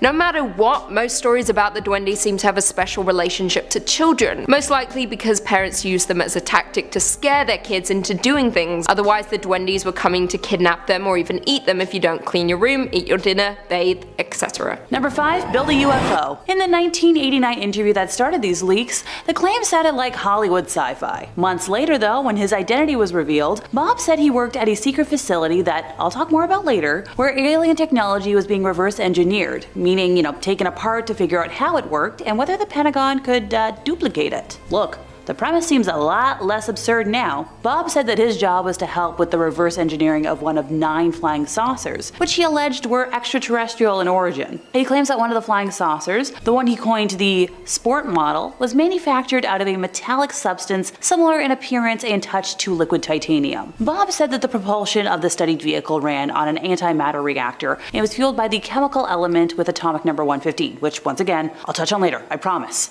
In a subsequent interview that November, Bob appeared unmasked and under his own name, where he claimed that his job interview for work at the facility was with contractor EG&G and that his employer was the United States Navy. Bob said the craft he was working on was dismantled, and the reactor he studied was topped by a sphere or semi-sphere which emitted a force field capable of repulsing human flesh. He further explains that the craft was split into two main levels. So the reactor was positioned at the center of the upper level, with an antenna extending to the top, surrounded by 3 gravity amplifiers. These were connected to gravity emitters on the lower level, which can rotate 180 degrees to output a gravity beam or anti-gravity wave. In 1989, Bob said the seeds of the saucer he saw were approximately tiny human-sized, and that he had seen alien cadavers of a corresponding size. He's mentioned that the main craft he worked on would aim its belly to the target, and then bring all of the amplifiers to power and fly off in that direction, with the belly or bottom forward. If that description of a spacecraft tilting sounds familiar, I'm assuming you're familiar with the gimbal UFO? So the Pentagon released the video back in 2017, where naval pilots encountered a fleet of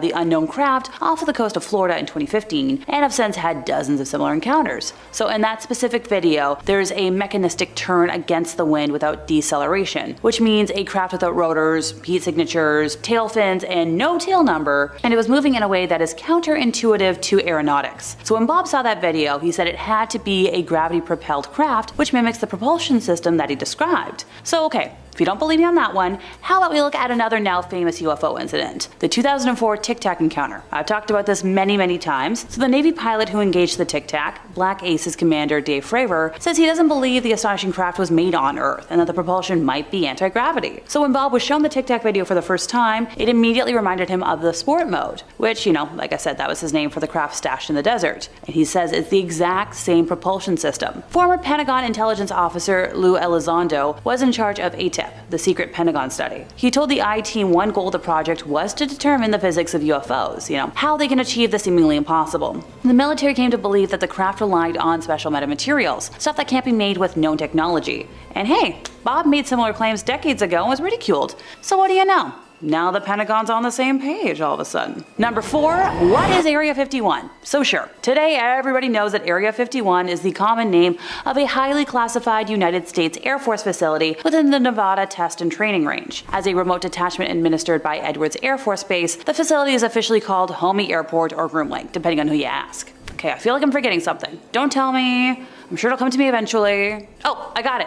It's home to all things unknown, and lots of alien and UFO believers, such as myself, are pretty sure that that's where all the flying discs and more tend to be housed. It's commonly thought to support the development and testing of experimental aircraft and weapons systems. Now, it has never been declared a secret base, but all research and occurrences in Area 51 are top secret or sensitive compartmented information. So make of that what you will. The CIA only publicly acknowledged the base's existence on June 25th of 2013, following a Freedom of Information Act request filed in 2005 and declassified documents detailing its history and purpose. So how does Bob play into all this? Well, we're gonna go back to 1989 when he appeared in that interview with investigative reporter George Knapp on Las Vegas TV station Klaus under the pseudonym Dennis and with his face hidden to discuss his employment at S4, a subsidiary facility he claimed exists near the Nellis Air Force Base installation known as Area 51. And once again, this was back in 1989, before Area 51 was the common knowledge it is today. He claimed that said facility was adjacent to Papoose Lake, which is located south of the main Area 51 facility at Groom Lake. He claimed the site consisted of concealed aircraft hangars built into a mountainside. He said that while walking down a hallway at S4 once, he briefly glanced through a door window and saw what he interpreted as 2 men in lab coats facing down and talking to something with long arms. Now, he doesn't think he saw an actual alien, but speculated that he saw a doll used as a reference for the size of the alleged aliens. So everything I'm discussing today about Bob probably took place at that mysterious place out in the desert. Area 51 is also believed to house material recovered at Roswell, the study of their occupants, and the manufacturing of aircraft based on alien technology. And also might be a place to host meetings or joint undertakings with extraterrestrials. It tends to be where the development of exotic energy weapons for the Strategic Defense Initiative or other weapons programs happens, possibly where they're working on projects to do with weather control, time travel and teleportation technology, and exotic propulsion systems related to the Aurora program. So many of these tend to do with, underground facilities at Groom or Papoose Lake. So, the S4 location first talked about by Bob, which is 8.5 miles south and includes claims of a transcontinental underground railroad system and a disappearing airstrip named the Cheshire Airstrip, after Lewis Carroll's Cheshire Cat, which briefly appears when water is sprayed onto its camouflaged asphalt and engineering based on alien technology.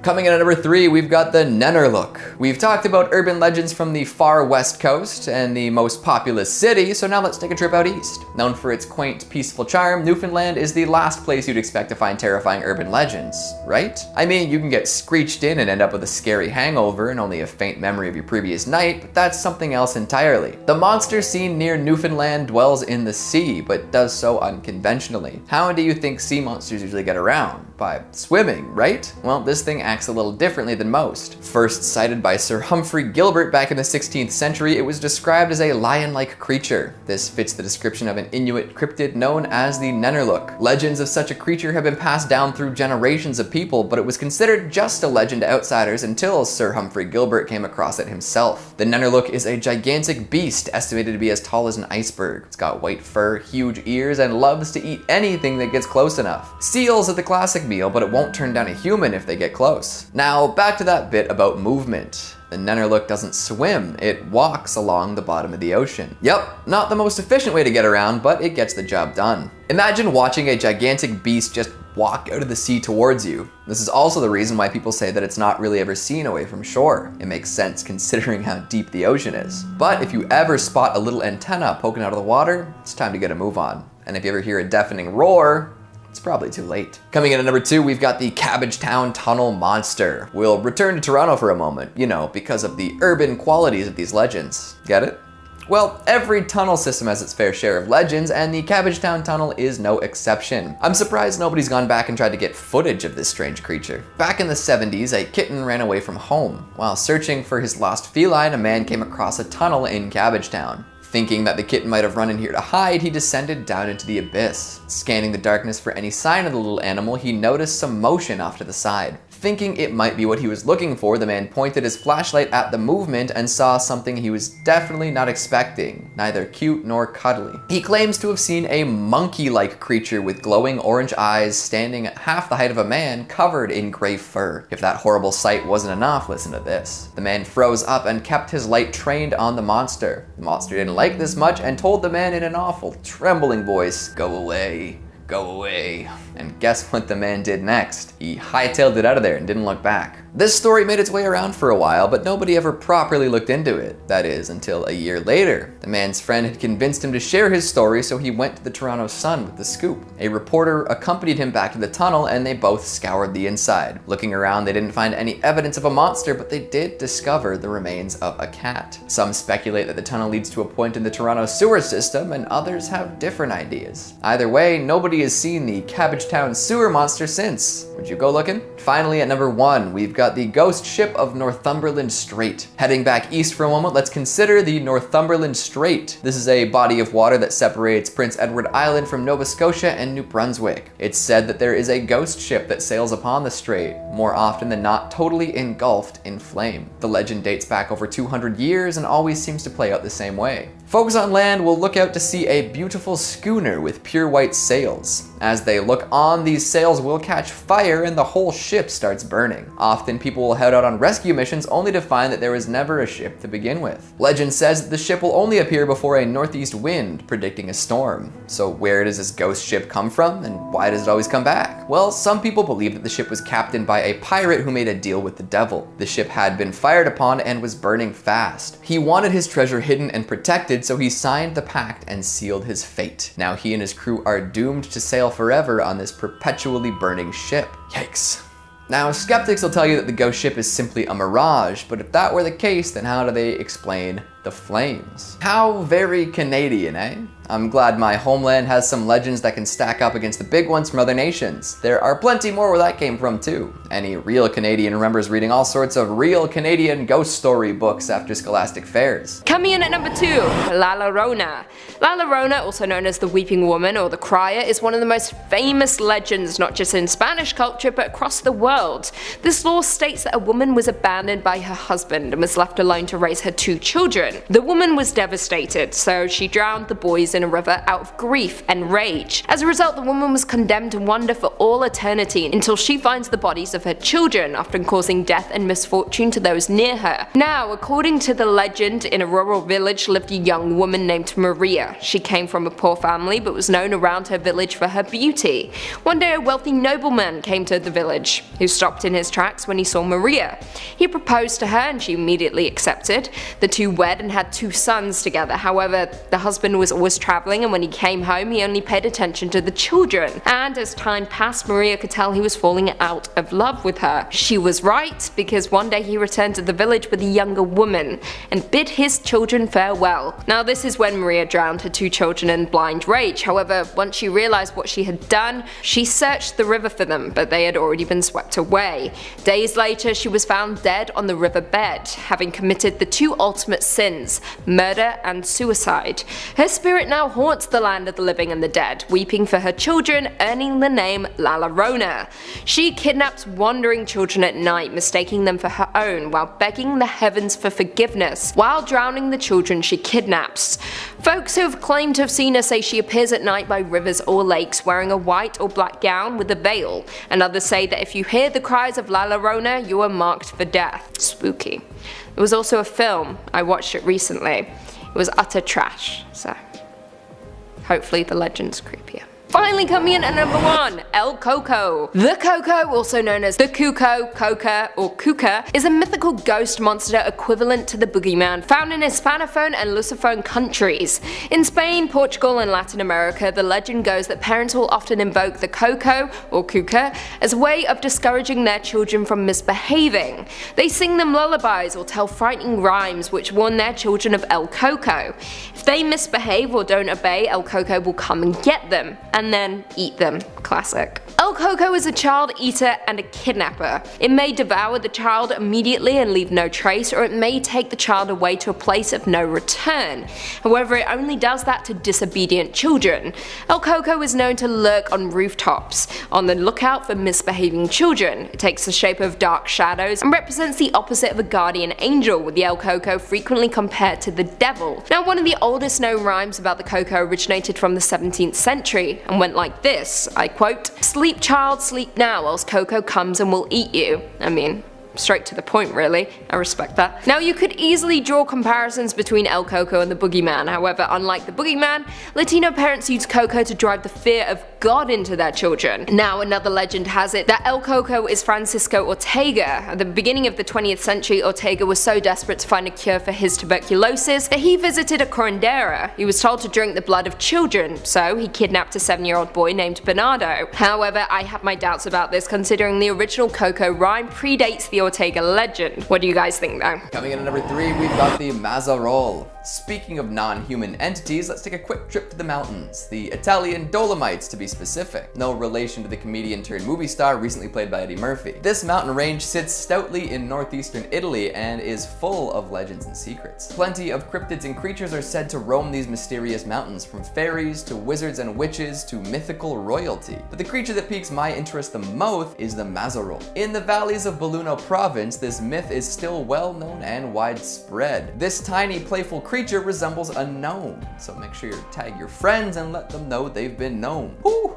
Now that I've made my requisite meme reference for the day, I can get to the actual details. This tiny, cap-wearing dude dressed in red wanders around the woods. For him to simply wander would be kind of boring though, so of course there's some darkness to this myth. He loves to find folks traveling around dusk and then lead them astray. Anyone who treads on top of his footprints is compelled by forces unknown to follow them all the way back to the no man's cave, after which they will forget everything about themselves. Many a tourist has fallen victim to the Mazzarol's mean-spirited trickery. Some legends even say that the Mazzarol will abduct the occasional individual and make them his slave. The story goes that the gnome managed to steal a young woman away from her village and put her to work. He was kind during this time and taught her many skills: cheese making, butter churning, and more. He even promised to teach her how to extract wax from whey. However, he was never able to complete this final task, as one day a hunter stumbled upon the missing girl and brought her back home. A remedy made from goat's milk brought her memory back, and the girl, overwhelmed with gratitude, taught the villagers how to make cheese and butter. To this day though, nobody has figured out how to extract wax from whey. Maybe someone will seek out the Mazarol and find out though. Coming in at number 2, we've got the Witches of Montamatana. More mountainous mythical monsters are waiting for you. If you make your way out to Montamatana, you will find world-class hiking and some unexpected extracurriculars. That's right, you can go witch hunting. Years ago, it was said that this mountain was a popular spot for witches to perform rituals and human sacrifices. They practiced their magics upon the crags and cliffs and amassed great fortunes. Reincarnations of these witches are said to return often in search of their material wealth from past lifetimes. The reality of this wealth is often called into question, but that doesn't stop treasure seekers from braving the range. Some of these booty seekers say they've encountered violent witches willing to slit their throats, but have somehow made it out alive. Maybe other proverbial pirates didn't make it out so well. Either way, Montamatana is well known for magic, and you'd probably be best off if you just avoided making the perilous journey at night, unless you'd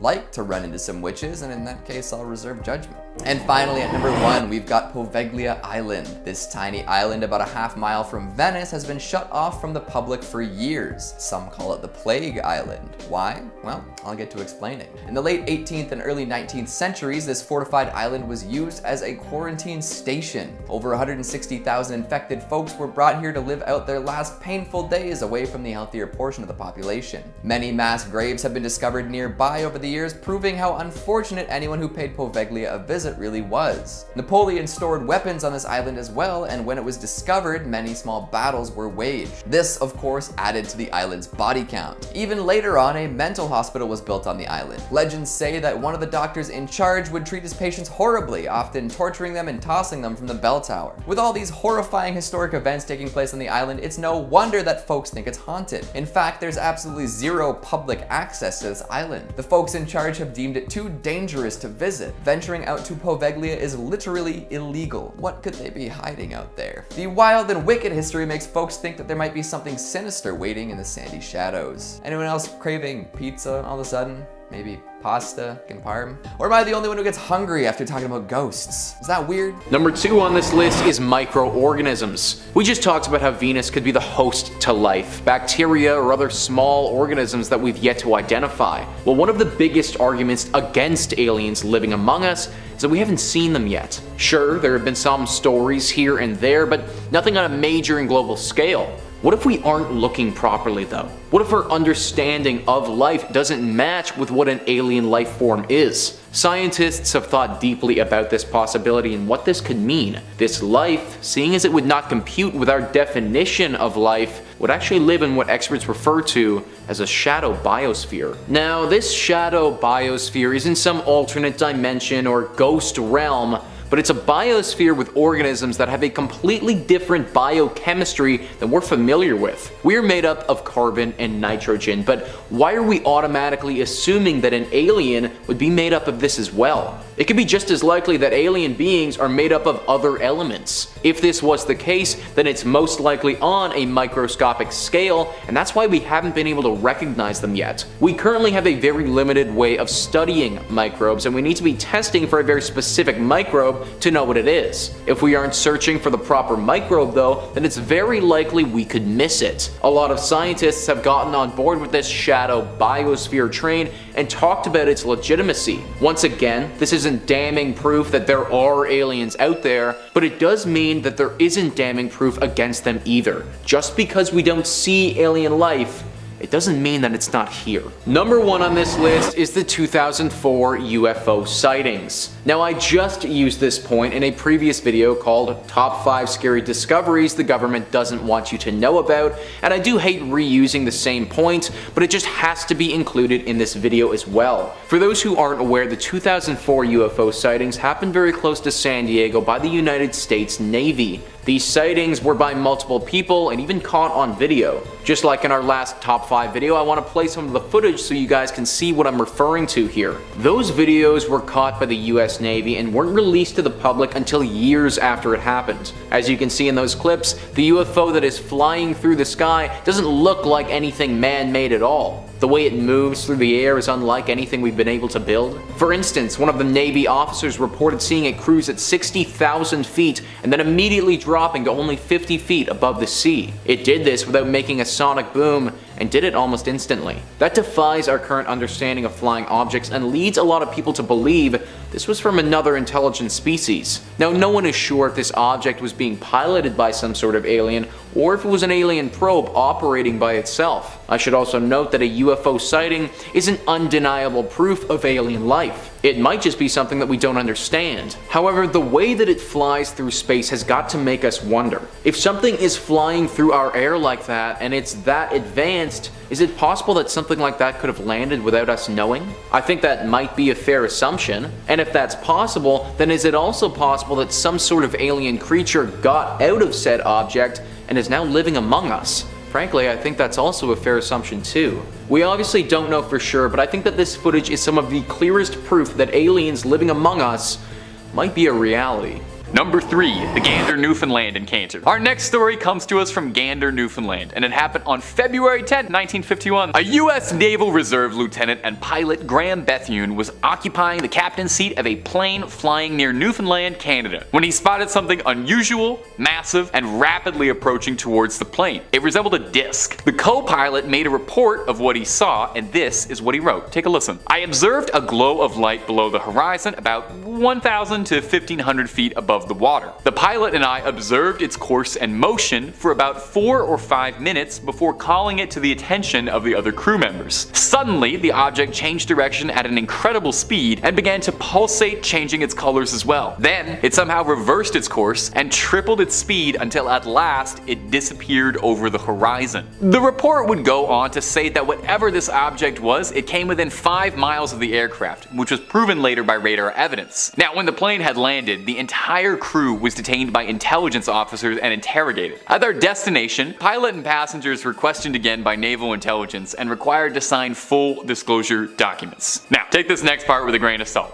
Okay? Because I only found one source on this. But apparently a CIA scientist confidentially interviewed the pilot, and during their interrogation, he showed him a photo of a disc-like object that looked extremely similar to the one they had seen flying over the Atlantic. However, during the interviews, no Navy, Air Force, or CIA men would ever answer any questions related to extraterrestrials. No one would say the word alien, no one was saying UFO, nothing like that. They were trying very hard to downplay that. So what was it then? Because it sounds incredibly suspicious that the interviewers had a photo of something that looked similar to it and weren't saying the word alien at all. Number 2, November 1986 Japanese Airlines flight. Our next one comes to us from a pair of Japanese pilots. In November 1986, Japanese Airlines Flight 1628 was heading over Alaska. Captain Kenju Terauchi and a crew of 2 others were on a flight making routine cargo deliveries to France. Captain Terauchi saw something that caught his attention when he saw blinding lights flashing off at the left and the right of the plane. Now, initially he didn't think too much of it. He thought, hey, maybe these are just US fighter jets zipping around. As his plane furthered forward, he realized that the object was flying ahead of him was of the unidentified variety, a UFO, if you will. Terauchi said that it looked like 2 spaceships had stopped in front of their faces, shooting off lights. The inside cockpit shined brightly, and I felt warm in the face,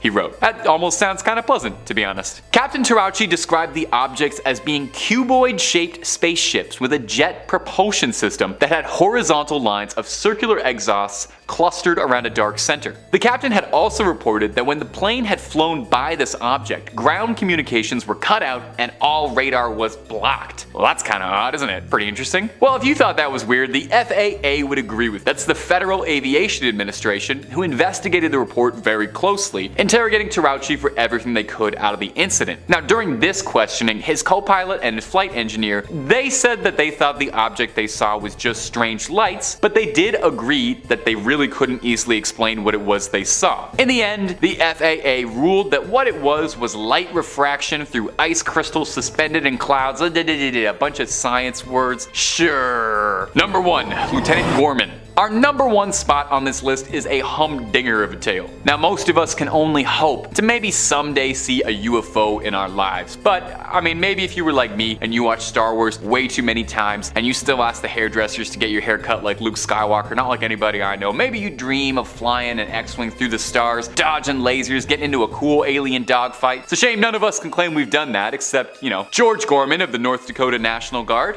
I don't think anyone would expect there to be anything exciting happening in North Dakota, but one of the best UFO encounters in American history did. Let's take a little listen and learn about it. It was 1948, a year after the New Mexico Roswell incident, while people were still hyper-focused on little gray men and flying saucers. Lieutenant Gorman was flying a fighter jet solo around the skies above Fargo when he saw what he thought was an aircraft around 500 feet below him. He radioed his tower, but the operator told him that there weren't any other planes to be around and that it was a suspicious vehicle. So Gorman told the tower back he was going to investigate the situation and flew in within 1,000 yards to try and positively ID the subject. Gorman said it looked to be about 6 to 8 inches, clear white and completely round without fuzz at the edges, and it was blinking on and off. As I approached, the light suddenly became steady and pulled into a sharp left bank. I thought it was making a pass at the tower. Gorman then said he thought the light charged at him. He didn't want to be the first pilot to crash into a UFO, so he readied himself to avoid it, but found the object suddenly shot straight upwards in the air, directly above him, and then disappearing into the clouds. Gorman tried his best to pull up to follow along, but his plane went into a stall while he was trailing it and the entity had vanished. Back at the air tower, 2 traffic controllers reported they also saw a light flying above the airstrip they couldn't explain and weren't present on any flight logs. Gorman was questioned about what he saw, and he said he was convinced that it wasn't just a light, that it moved too naturally, that it moved like it was reacting to his movements, as if it was playing a game with him. He said there was thought and precision behind all its maneuvers. We should ask it what it thought about all of that if Gorman was moving too naturally, reacting to all of that. Number 3, contact with Zeta Reticuli. So Bob has claimed that during his, joining the program, he read briefing documents describing the historical involvement of Earth for the past 10,000 years with extraterrestrial beings described as gray aliens from a planet orbiting the twin binary system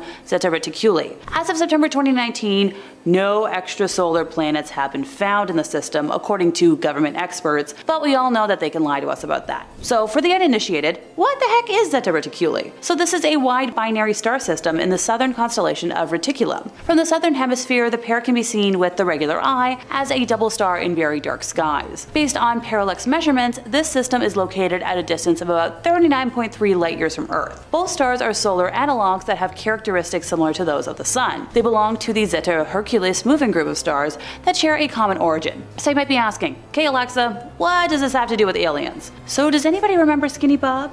If not, I'll refresh your memory. So a very curious video showed up on YouTube in 2011, showing a collection of leaked videos where you can see an alien being interrogated by some sort of government agency of sorts. It's a typical gray type entity shown being interviewed and examined, supposedly as part of some sort of diplomatic exchange, and here's the moment you've been waiting for. He says he's from the Zeta Reticuli star system, sent as part of an envoy to discuss matters of mutual concern. According to the videos, the aliens would be escorted by special officers and only meet with high-ranking officials. Although several aliens are claimed to have been present, the one most prominently featured was given the nickname Skinny Bob. The alien appears as a very thin, slouched over figure with an oversized bald head, slit-like mouth, large eyes that seem expressive and blank, and claw-like hands. Now there was apparently a whole series of interviews conducted with the creature between 1942 and 69, although only a few clips have managed to get leaked out. The most well-known clip simply shows Skinny Bob sitting at a table, apparently in a telepathic interview, after which we see footage of the alien from head to toe, showing its disproportionately long arms and overall build. After that, there is a shot of it within a pool of some sort of liquid where it was supposedly asleep. Now, according to the videos, the aliens were often filmed without their knowledge or agreement, with document 072-E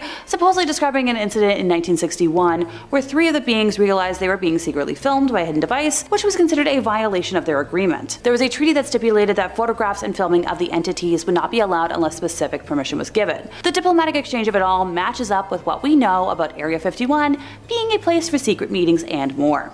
Number 2, Men in Black erasing history. So yeah, it's no secret the government has the power to erase or cover up whatever they want. And what they've done to Bob in an attempt to discredit him is a very clear example of that control. So Bob is adamant that his employment and education records have been erased and modified. So remember how I mentioned that he's a physicist? So Bob claims to have obtained master's degrees in physics from MIT and in electronics from Caltech, but mysteriously, both universities show no record of him. Now I get one institution losing records can be explained, as like a clerical error, but both losing records are a little little suspicious. Earlier, I also mentioned how Bob claimed that his job interview for work at the facility was with contractor EG&G, and that his employer was the United States Navy, right? Well, EG&G stated it had no records on him, and his employment at a Nellis Air Force Base subsidiary has also been discredited by skeptics, as well as the United States Air Force. Once again, discredited or simply just erased by the government. Bob claims to have worked as a physicist during his tenure at the Los Alamos Meson Physics Facility, but an inquiry into his position revealed his role to have been a technician for a contractor firm, and that he worked neither as a physicist or for Los Alamos. Not to sound like a broken record, but it's clearly the men in black at work here, and skeptics just need to understand that. Number 1, Element 115. Alrighty, the moment we've all been waiting for.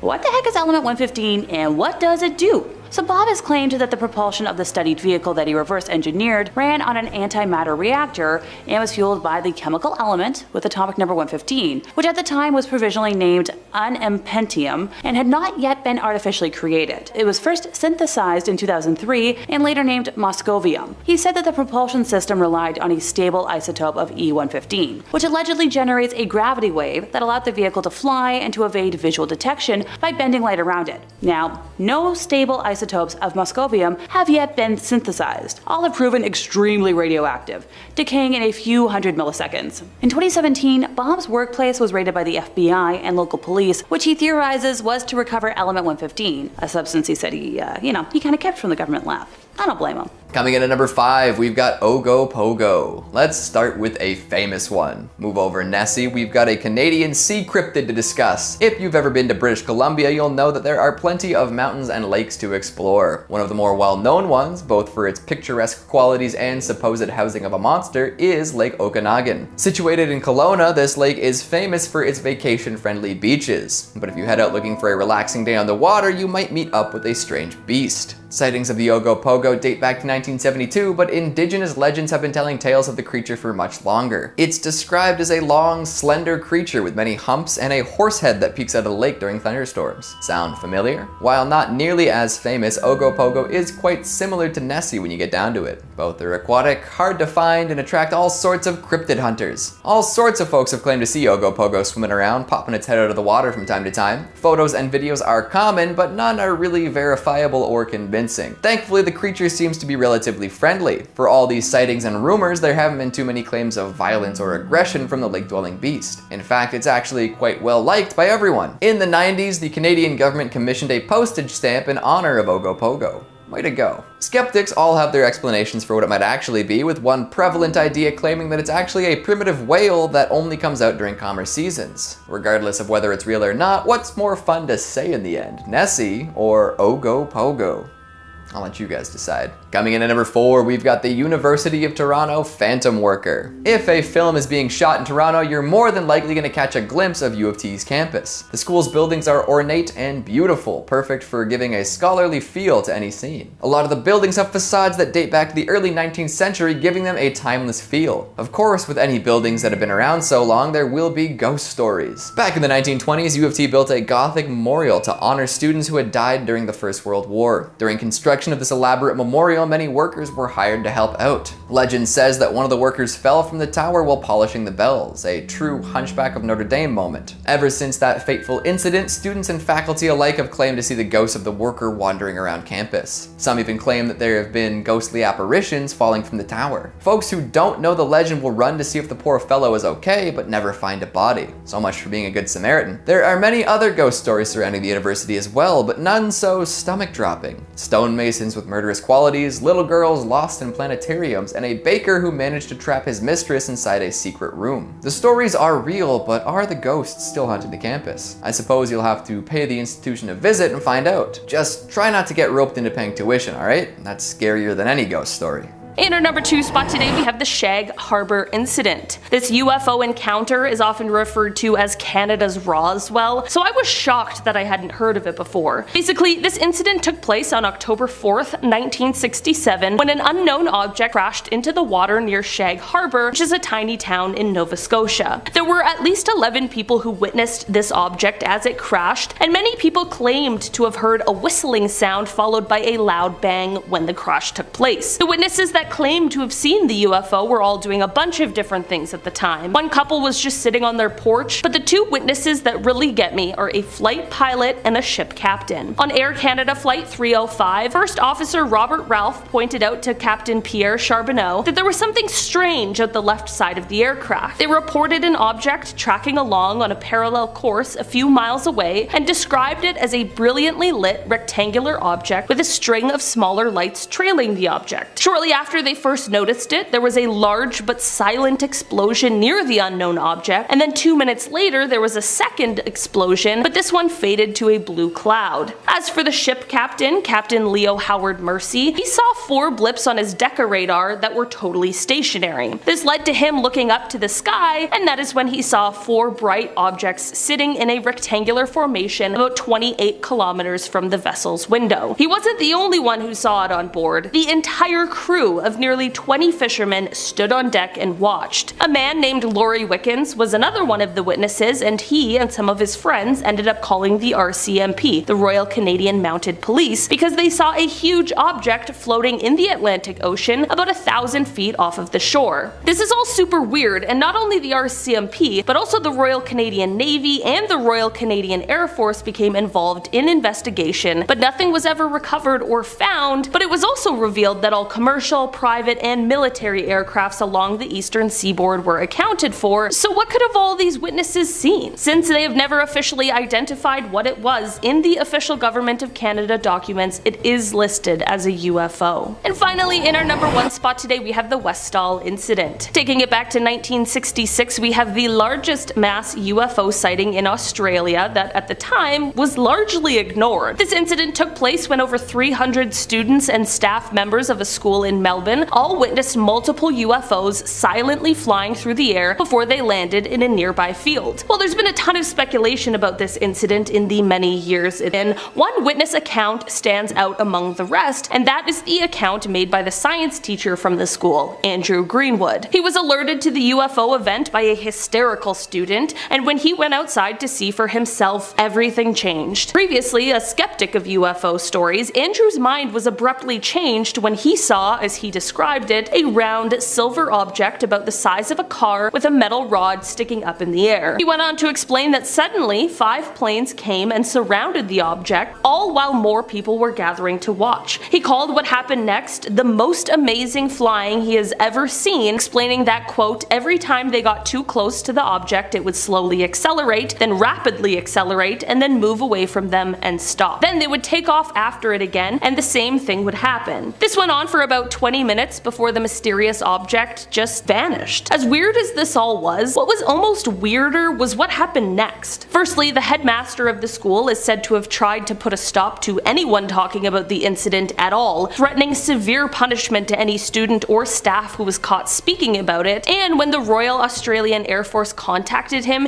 he refused to talk to them at all about it. There have also been stories of witnesses getting visits from people warning them not to speak of the incident. Andrew explained, quote, when he asked the physical education teacher to describe what she had seen herself so that he could compare it with his own observation, she just wouldn't say anything. Another witness who did talk to Andrew and described what she had seen in great detail, just 30 minutes later refused to speak to him and wouldn't say a word. Was this because of the threats from the headmaster, or was something else going on here? This is definitely one strange UFO story that leaves behind a lot of questions. Number 5. The Roswell Autopsy. Perhaps one of the most famous pieces of lost alien footage is the infamous Roswell Autopsy tape. Maybe you've heard of it. If you're a UFO enthusiast like me, no doubt it's come up before at some point. Roswell was kind of the birthplace of UFO mania, where a lot of the first conspiracy theories and a lot of the public ideas we have about aliens really stem from. If you don't know somehow, the story goes that an alien craft crash landed in Roswell, New Mexico, where it was swiftly apprehended by shadowy government agents looking to pull a curtain over the whole thing. Reverse engineered, studied, down to the pilot of the craft, recovered by FBI scientists. Almost immediately after, hushed whispers and rumors of a recorded alien autopsy set conspiracists and enthusiasts' mind ablaze in equal measures. Recorded footage of an alien body being dissected would be undeniable proof with world-shattering consequences, and would probably make for some pretty good ratings. Well, the Fox network would agree with you, because in 1995, the footage was broadcasted on Fox, presented by legendary thespian and #1 guy to trust in regards to human-alien relations, one Jonathan Frakes. The film broadcast was not the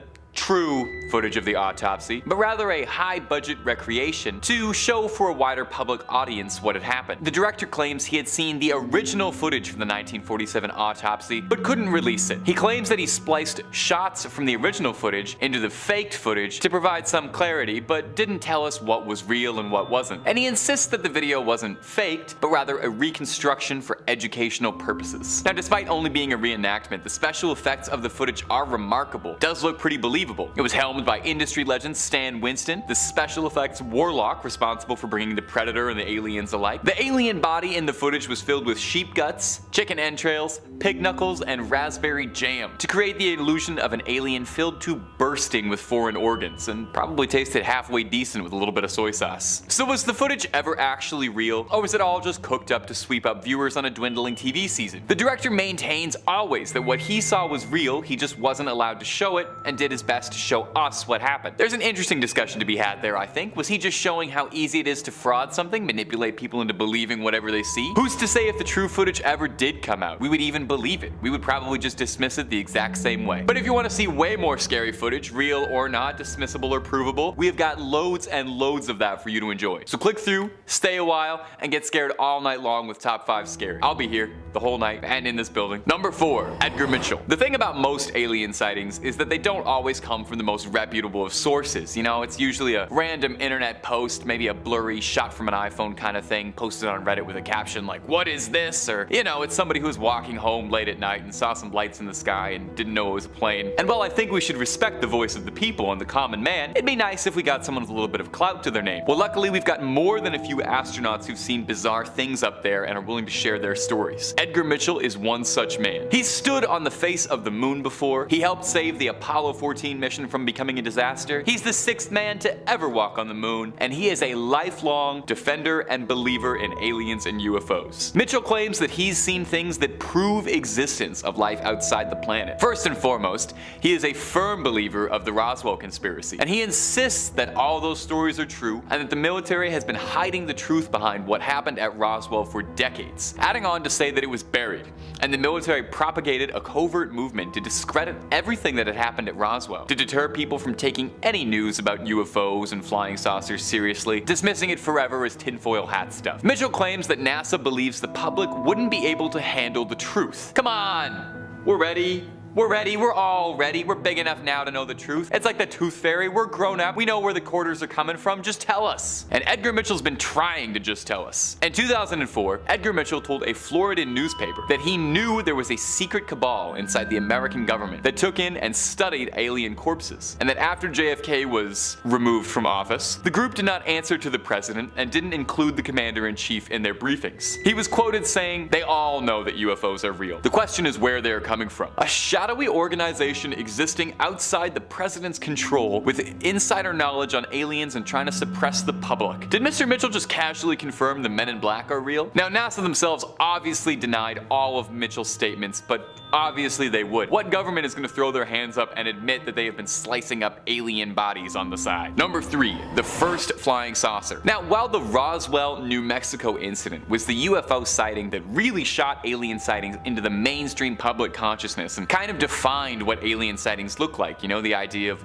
little gray or green men and flying saucers, it was obviously far from the first alien sighting ever recorded, just kind of the most popular. But not even a few weeks earlier, there was actually another famous sighting, and one that's thought to be the progenitor for sightings of UFOs being thought of as flying saucers. Kenneth Arnold was an American aviator. Unlike most UFO sightings, Kenneth never changed his story once, never made any kind of surrealist, outrageous claims, and stuck to the same story for the rest of his life. He saw weird saucers in the air he couldn't explain.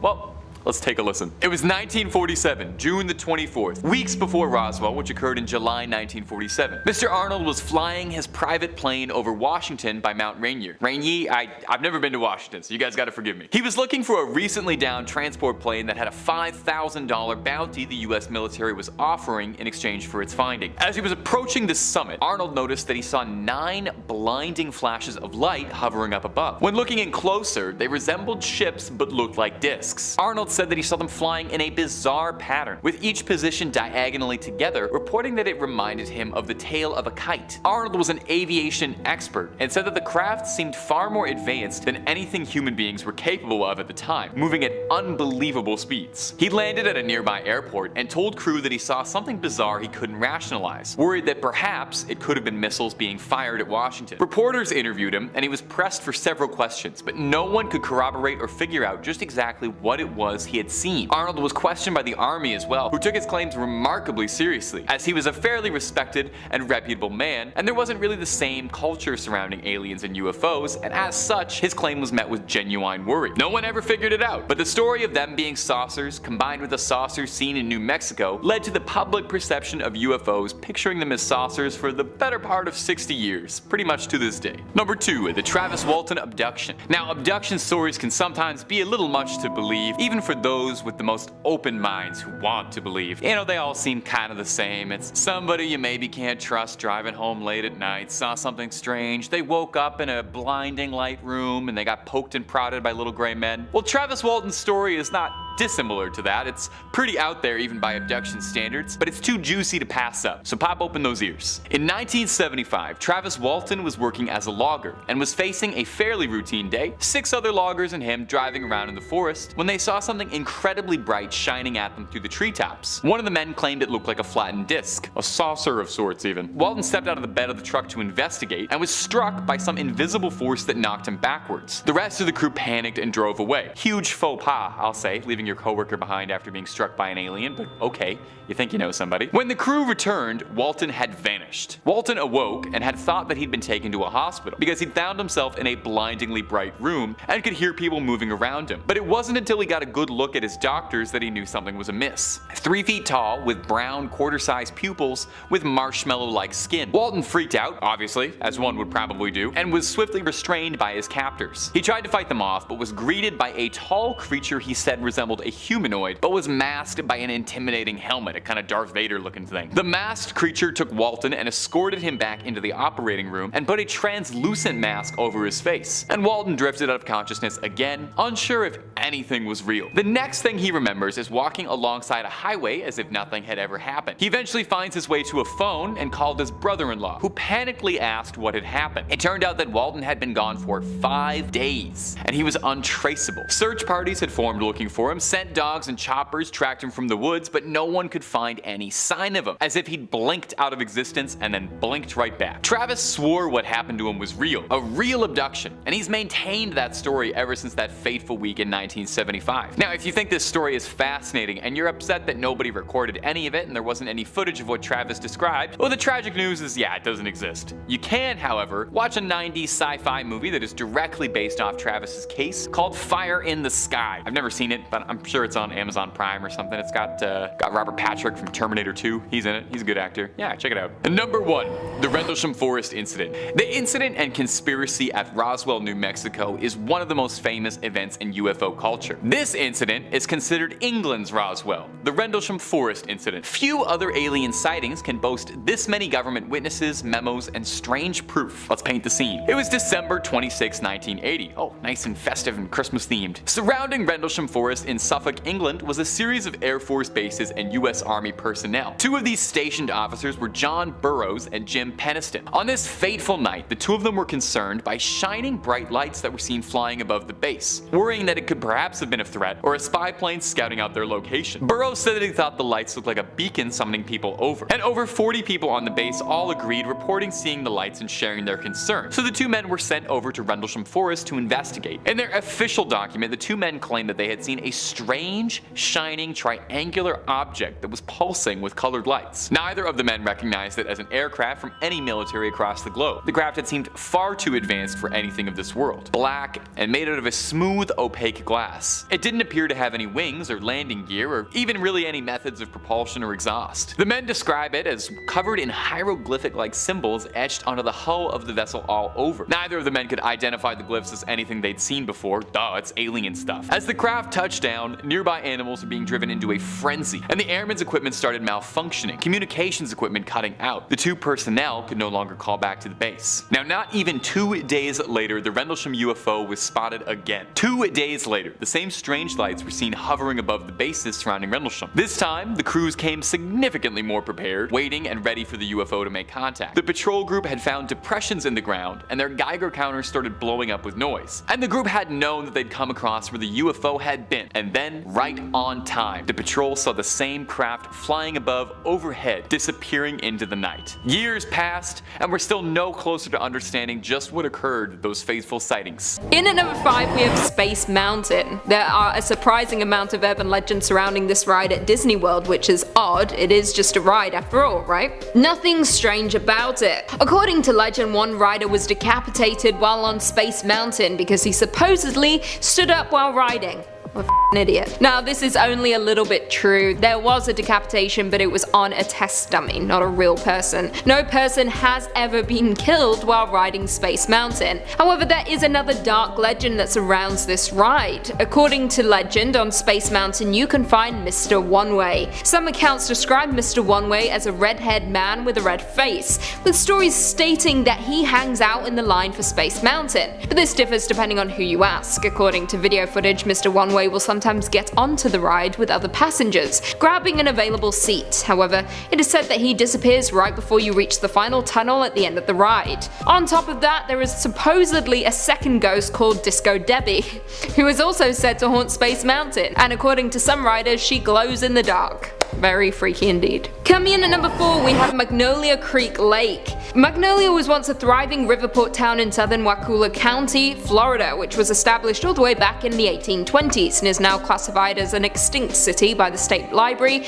and Archives of Florida. All that remains of the city is a cemetery, with the last known burial being back in 1859. Magnolia Creek Lane is a narrow road fit for one car at a time south of Montverde on the west side of Lake Apopka. According to legend, the road and surrounding lake is haunted by around 200 passengers who were killed in a train wreck. However, many have attempted to find evidence of this, but none has ever been found, yet the legend continues. Now, while the road appears to be built on an old train track, the only documented railroad runs slightly north of the location. Now, this road is supposedly where all kinds of horrible things happened back in the 1890s, and according to some locals, at the creek that runs to Lake Apopka, you can hear the loud screams in the woods. However, when you get closer, they move farther away. The screams are said to be that of the train crew that died. However, skeptics believe this is actually sound that is being reflected from another place. According to a local, Michelle, she said, I quote, "My cousin went to Montverde Academy and heard about this road that runs off 455 that used to be a railroad bed. And they say that if you go down there at night, you can hear ghostly sounds and see eerie shadows of people walking on the road. I don't know for sure about this because I never went there, so it is just what I heard." The Wales UFO. I didn't know this, but it turns out there are a lot of UFO sightings in Wales. I don't know what aliens' fascination is with Wales, but reports date all the way back to the 1940s, actually all the way back to the 12th century, but I don't know if I give much credence to stuff dating back that far. Apparently religious pilgrims believed to have seen a fire-breathing dragon erupt from the sea and fly into the sky. Could have been a UFO and they just didn't know what to make of it and just called it a dragon, but anyway, way off topic. The UFO in question here was spotted back in September of 2016 by a police helicopter at around 9 p.m. It was only visible on the chopper's thermal camera and seemed to be moving at a speed of 106 miles per hour over the Bristol Channel. Full video of the footage was released by a former cop, Gary Hasseltine, who has been urging the UK government to come forward and reveal what they know about UFOs. What's also interesting about this one is that the object was moving against the wind, so it is or was being operated one way or another. It's not like it was some object caught up in a wind current or something. Police also stated years after the event that it could have possibly been a drone, but they were struggling to keep up with it, so it'd have to be a pretty fast one. There are drones that reach that 100-mile-per-hour speed, but they're pretty high-end. Your common drones clocking at around 45 to 70 miles per hour, so again, who knows, but it's possible. And coming in at our number 1 spot, we have aliens in Bolivia. I wanted to finish off with this one because we have reports of both your typical UFO sighting and reports of actual aliens being spotted here, so we're getting some real bang for your your buck with this one. The story just happened back in March of this year, and it all started when residents of a small village in the La Paz area of Bolivia claimed to have spotted a mysterious green light in the sky. A bunch of people pulled out their phones and started filming. They were in absolute awe and said it looked to be some kind of alien spacecraft. Then 2 days later, little people were spotted running around the town at night. One villager named Rita Marquez reported to news outlets describing the creatures as little, almost like goblins, and is quoted saying they were miniature beings, like those little people who appear to children. And it felt like something creepy was happening, like they were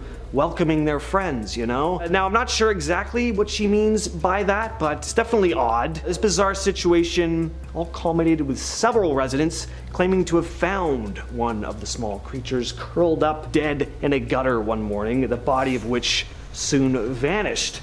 So we clearly have a lot going on here. Weird lights in the sky, possibly even an aircraft spotted, little beings running around the streets at night, a dead one, unfortunately. It's all pretty weird, and sure, it's possible it's just a hoax or even maybe mass hysteria, but there's also a good chance that it isn't. I love stories like this where there are multiple witnesses. Again, it adds another layer of credibility to the whole thing, because obviously it's a lot harder to organize a hoax and get multiple people involved. People talk, you know, they let secrets out. Another interesting thing about this one is that authorities did get involved and told the villagers to kind of stay hushed about the whole incident, so maybe they just thought everyone was nuts and didn't want to spread misinformation, but perhaps there is something going on here that they need to cover up for one reason or another. Either way though, something happened. Are they among us? We may soon find out. I'm just gonna call this first sighting or series of sightings February 2023. February was quite a month for unidentified flying objects, and I wanted to start this list off with these sightings because of how recent they are. They may not be as definitive or weird as some of the other sightings on this list, but these were pretty high profile stories, and it's always far more interesting when the government is involved in these things. Just adds another layer of credibility to it. Not that the government doesn't lie or withhold information about things, I think we all know that happens, but the fact that it's being reported on so heavily means it's pretty big news. So the story here is that several mysterious high altitude objects were shot down in February of 2023 over various airspaces. We had objects being spotted in Canada, United States, Latin America, China, Eastern Europe. It started when several unidentified objects were shot down over Alaska, the Yukon, and Lake Huron. The general of NORAD, Glenn D. Van Herk, made a statement saying the objects could be benign, but it wasn't 100% sure. When asked if they could be of alien origin though, that's the question we're all digging to ask, he said he just wasn't ruling anything out. I'm just interested by this. It really seems like the government and military agencies are starting to become more open to the idea of extraterrestrial life, or maybe some of them already are fully aware of their presence. Either way though, it seems like it's being discussed more. It's not being written off as nonsense like it has been in the past. So just that aspect alone is interesting to me. Now, here's another interesting thing about these cases. There were recovery attempts made, to find these objects that had plummeted towards the Earth. Unfortunately, they all landed in areas that aren't all that accessible, so it made for a pretty difficult recovery process, and the missions were pretty soon abandoned. Now, that's what they say, but what if the government actually did recover something that they just aren't ready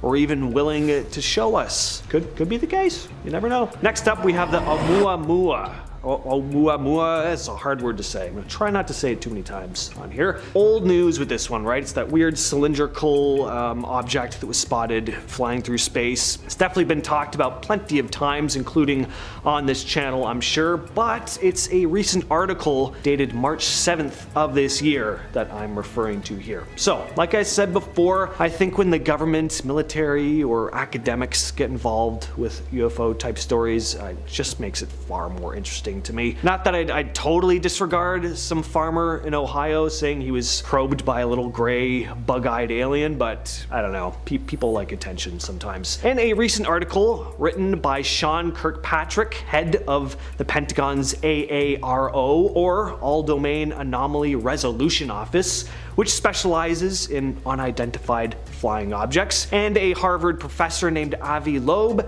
they discussed the possibility that objects such as Oumuamua, spotted back in 2017, could be of alien origin. So pretty exciting. I mean, these are two learned, intelligent people writing an official document theorizing the possibility of alien life. I mean, that's just cool.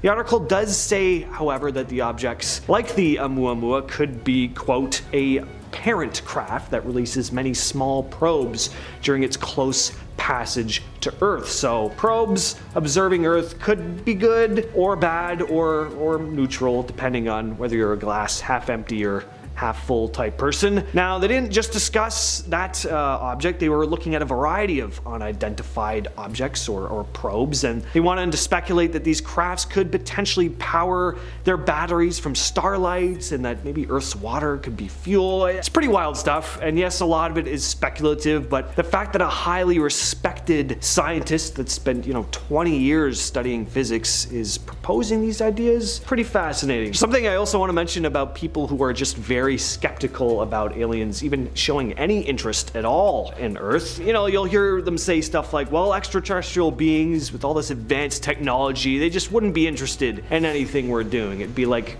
God observing ants or something. And who's to say, first of all, that God doesn't like observing ants? And, even if that is the case, I mean, like, how can you really know that for sure? How on earth could we possibly know what beings from another planet are interested in? We don't know what kind of hobbies they have. It's also kind of counters their other argument, because it's like, yeah, spacefaring extraterrestrials would be leagues ahead of us in terms of intelligence, but I know what they're thinking. I know what they like. Just doesn't make any sense. The Texas Zoo creature. So we take a look at a lot of UFOs on this channel, so I thought I'd change it up a bit and take a look at a bizarre looking creature instead. This picture was taken just 1 year ago, back in May of 2022. It was taken by a security camera at a zoo in Amarillo, Texas at around 1:30 a.m. A bizarre figure was spotted on a security camera, and before you say it's just a lion on its hind legs, which would also be pretty freaky, mind you, this figure was outside of the zoo, so it's not one of the animals unless one of them escaped. Now, why am I putting this on an alien list? A lot of people think it looks like a werewolf or Sonic the Hedgehog or something, but I don't know. To me, it looks pretty alien. Look at the elongated back part of the head. It almost looks like a xenomorph from Alien or something. Plus, I find the presence of alien life to be far, far more likely than werewolves or other kinds of fantasy-based creatures like that. I mean, like, who knows, but there's a lot of unexplored space out there and a lot of explored space here on Earth. I think we'd have spotted a werewolf by now if they existed. There's also a big chance that this could just be a trick of the camera. Security footage can be kind of janky sometimes, or perhaps we have a zoo prankster on our hands, or maybe this is a super deformed person. If that's the case, I hope they're okay. Regardless though, this is an odd figure to see in the middle of the night outside of a Texas zoo. And trust me, I know my Texas zoos. Number 5 on this list is the Falling Boy. This is a sad legend that's probably true. The Black Church is located in the Romanian city of Brasov and is a beautiful old Gothic church. It almost never made it to 2022 though, because several hundred years ago it had a horrible fire. The church did manage to survive and had a bunch of renovations done on it to spruce it up. It's around this period of time that people think the Falling Boy statue was erected. On one single pillar of the exterior of the church, there's a statue of a boy who looks to be falling over. Either that or he's searching for something on the ground. It's difficult to say for sure. Either way, no one has any idea why this statue is here, and 3 legends have come out explaining it. Arena Webb writes, some say that he was the son of a priest and that he was naughty. As a punishment, his father sent him in the church's attic. But then the Great Fire started, and so the boy got trapped in there. The statue was built depicting him trying to escape the flames. Another legend, and a more popular one, is that the boy was helping with the construction construction of the church. At one point, his boss told him to check if the wall is straight. He leaned over the walls and he fell. His boss felt guilty and ordered a statue. Others, though, say it was murder. They say that this boy was so good working at the construction of the church that a fellow worker got envious. He sent the boy to check the walls and he pushed him. The boy died, but the man couldn't live with the guilt, so he confessed shortly after. The other builders decided to make the statue in the boy's memory. So those are the 3 legends about the boy, and sadly all of them result in the boy's death. Now it's thought that his spirit still lingers here at this church, and if you're lucky, you may even be able to spot him. Comment down below what you guys think about this legend and which of the 3 stories you believe the most. Curious to know what you guys got. Number 4 on this list is the Pied Piper. You've most likely heard the name and probably the story of the Pied Piper before. If you haven't, then let me read off a great passage from Andre Diamond describing the tale. The Pied Piper legend originated in Hamelin, Germany during the Middle Ages. As the story goes, the town was struggling with a rat infestation problem and was desperate for relief. A mysterious man in pied clothing approached the mayor and promised he could rid the city of its problem in return for payment of 1,000 guilders. The mayor agreed, and the man played a magical pipe to lure all the city's rats to a nearby body of water where they drowned. When the piper returned for his reward, the mayor refused. As if visualizing a rat infestation was not traumatizing enough, the story then takes another sinister turn. Furious that he had been cheated, the piper soon returned to the town of Hamelin on St. John's and Paul's Day. As the grown members of the town attend church, the piper once again played his magical pipe through the streets, this time luring the town's 130 children from their homes. Depending on the version of the story, he either led them to the lake or into a cave, and none were ever seen again. Most versions agree there were a few children left behind. One was crippled and he could not keep up, one was deaf so he could not hear the music, and one was blind and could not see where the other children were going. When church let out, the survivors told the townspeople what had happened, and the rest is history. Now you're probably thinking, okay Nick, well what the hell does this have to do with Romania? Well, there's another version of this legend that says this man took the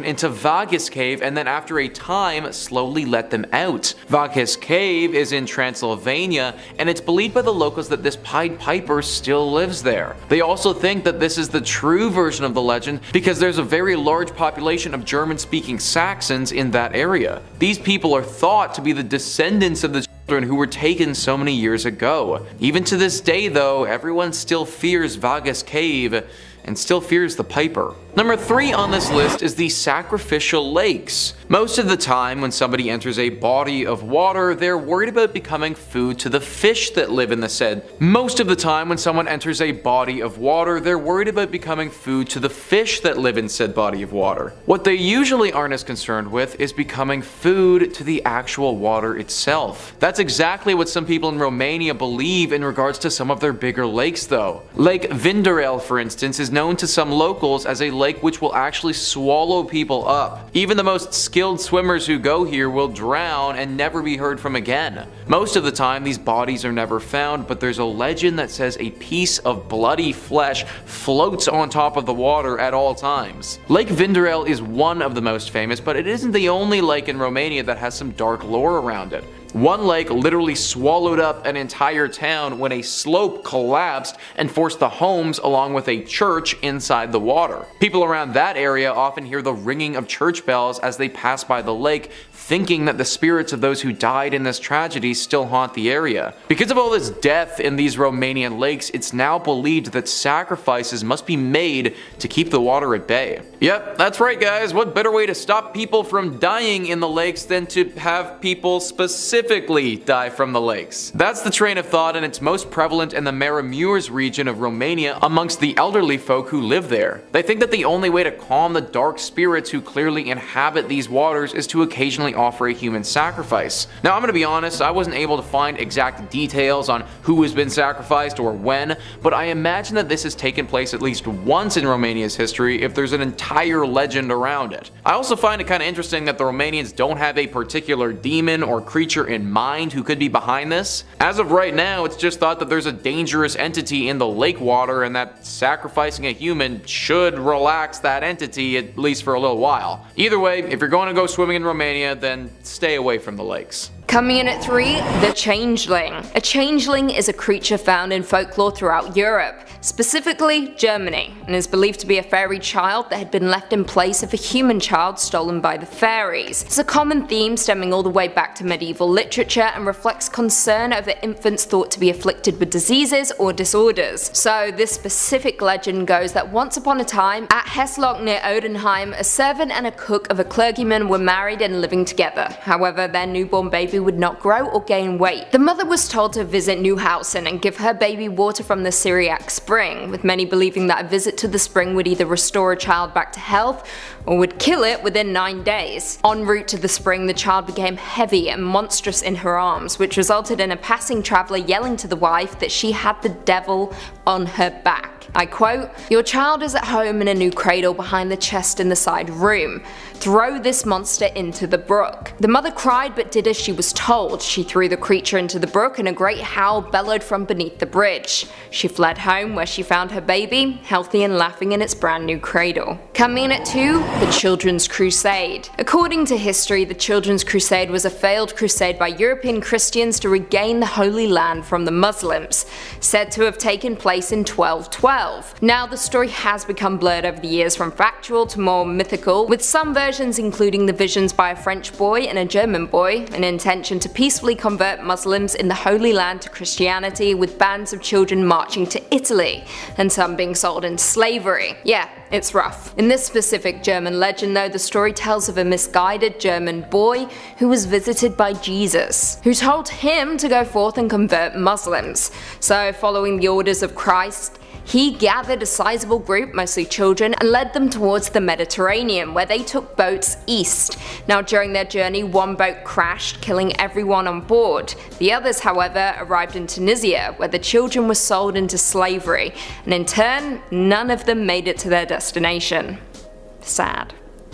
I would have rather been on the boat. And finally, coming in at number 1, the Werewolf of Morbach. This legend goes that the Rhineland town of Wittlich is the last place in Germany where a werewolf had been killed. Thomas Johannes Baptist Schweister, what a name that is, was a supposed deserter from Napoleon's army and fled to his homeland in France. While passing through Wittlich, him and his hungry soldiers who fled with him located a farmhouse which they pillaged. However, in the process they were discovered by a farmer who they promptly killed along with his sons. The farmer's wife witnessed the deed and cursed Thomas, screaming, "From now on at each full moon you will change into a rabid wolf." So what did Thomas do? He crushed her skull. Of course. Anyway, as time went on, the curse began to take effect and Thomas's personality changed. He began to rob, rape and pillage until he eventually fled to the sanctuary of the deep forest, where he took on his wolf form. He began to slaughter livestock and animals in his new form before a group of villagers discovered him, killed him near the village of Morbach, and buried him. They lit a candle that would burn continually. As long as the candle is lit, the werewolf could never return. Coming in at number 5, we've got sewer alligators. Iconic. I think New York's sewer alligators might have been one of the first urban legends I was familiar with as a kid. Showed up as a gag in a show I was watching or something. But it's a myth that doesn't seem to disappear. Hell, it even has an incarnation in one of New York's most famous pieces of media, Spider-Man.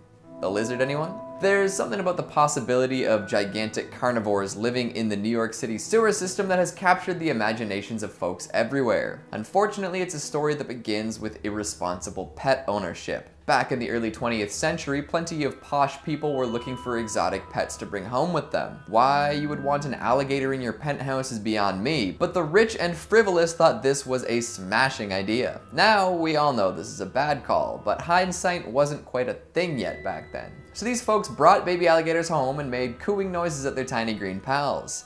However, they don't stay tiny and cute forever, so when these alligators became problematic, it was common for their owners to ditch them in any way they could. Some chose to flush them, but it's likely that they were too big at that point to fit down the pipes. This resulted in many being tossed down into the sewers at ground level. The legend says that these gators managed to do quite well for themselves in the dank tunnels, feasting on rats, growing up, and finding other alligators to have little alligator sewer babies with. This all came to a head in 1935 when the Times ran an article headlined, "Alligator Found in Uptown Sewer." A bunch of folks had located and killed an 8-footer out near the Harlem River, giving credence to the rumors. From there, the legend was cemented into city lore. The actual probability of alligators thriving in the sewers is next to none, but the believers keep on believing. Coming in at number 4, we've got Montauk Mind Control. SCP fans might recognize that name, Montauk.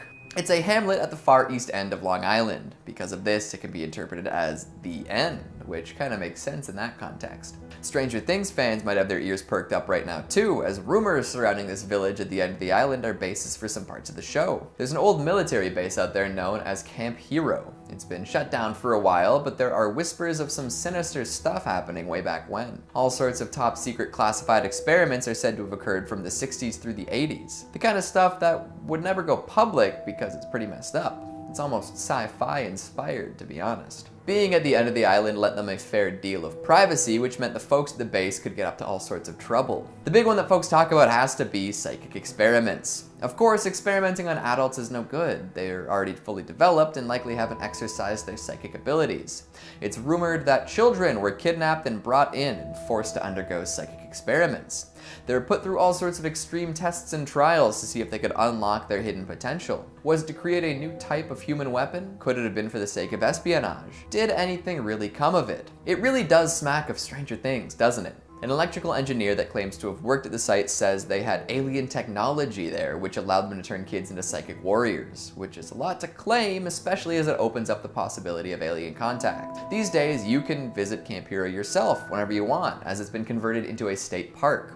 So maybe go and see if you can sense anything, or maybe even find some alien relics. Number 2 on this list is the World War II ghosts. There's a town called Auchna Muirs, and in that town there's a very specific mansion with some very interesting lore surrounding it. That mansion is called the Teleki Mansion. This mansion is really interesting because it didn't actually see much fighting at all, but is currently haunted with ghosts from World War II. The ghosts of these World War II soldiers who haunt this place sadly caused their tragic fate themselves. One evening, the soldiers went into the mansion and decided to enjoy a little bit too much wine. The mansion had cellars full of nice quality bottles, and the soldiers definitely overindulged. In fact, they got so hammered that they decided to start firing off their guns in the basement before passing out. They passed out in the cellar, and it's said that from the guns that they shot off, the wine started filling up the room. They were far too gone to notice and actually drowned in said wine.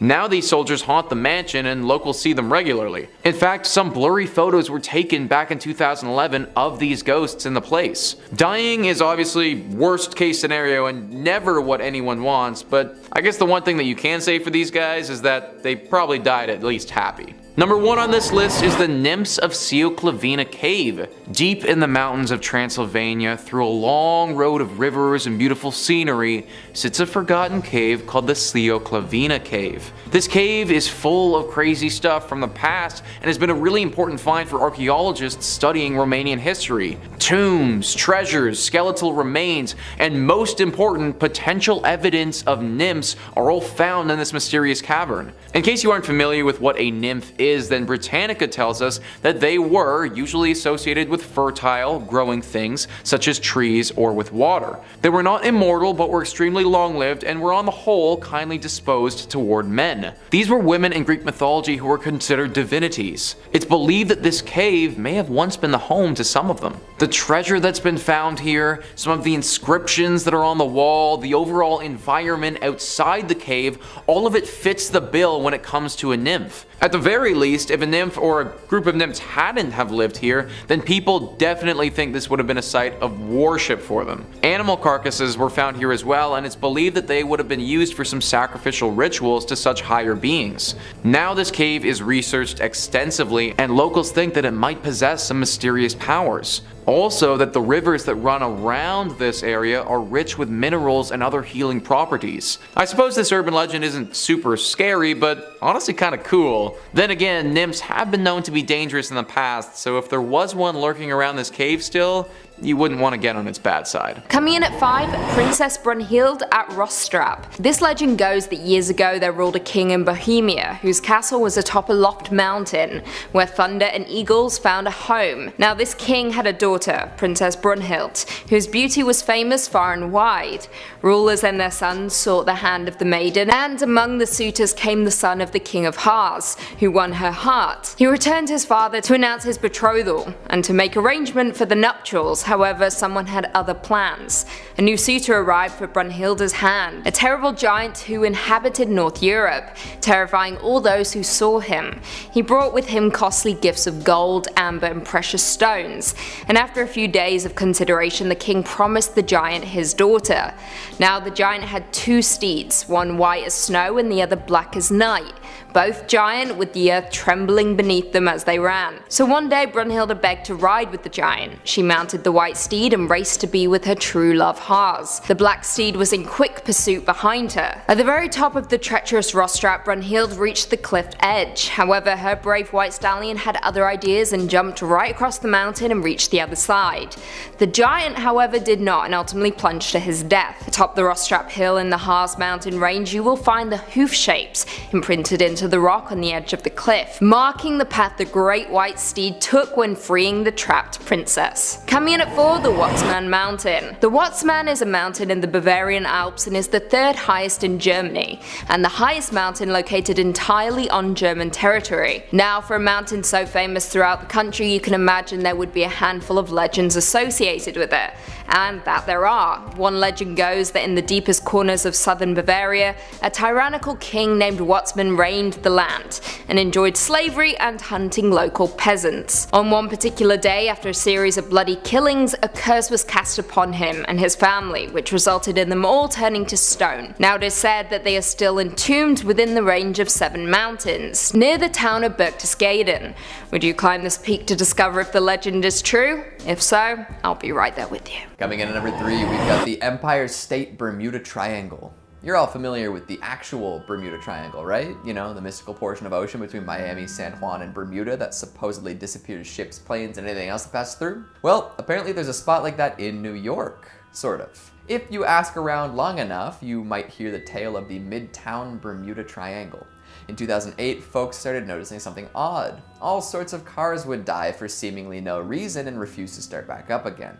It happened so often that people started looking for reasons why. Someone made the observation that all of these shutdowns seemed to be happening within 5 blocks of the Empire State Building. Mechanics got used to driving out, towing the dead cars a few blocks, and having them work perfectly once again. There are all sorts of theories as to why this happens, but the prevailing idea is that radio signals coming from the Empire State Building's broadcast tower were causing some sort of interference. Maybe they were inadvertently screwing with car alarm systems, stopping them from starting. However, this problem seems to have solved itself without anyone really addressing what was going on. So, was there a mysterious dead zone around the Empire State Building, or were folks just reading too far into their car troubles? Coming in at number 2, we've got mole people. We started with some underground reptiles, now let's get to some mammals. Humanoid mammals. Deep below the city, among the many subway tunnels and sewer systems, lives a city of people not accustomed to sunlight. Mole people.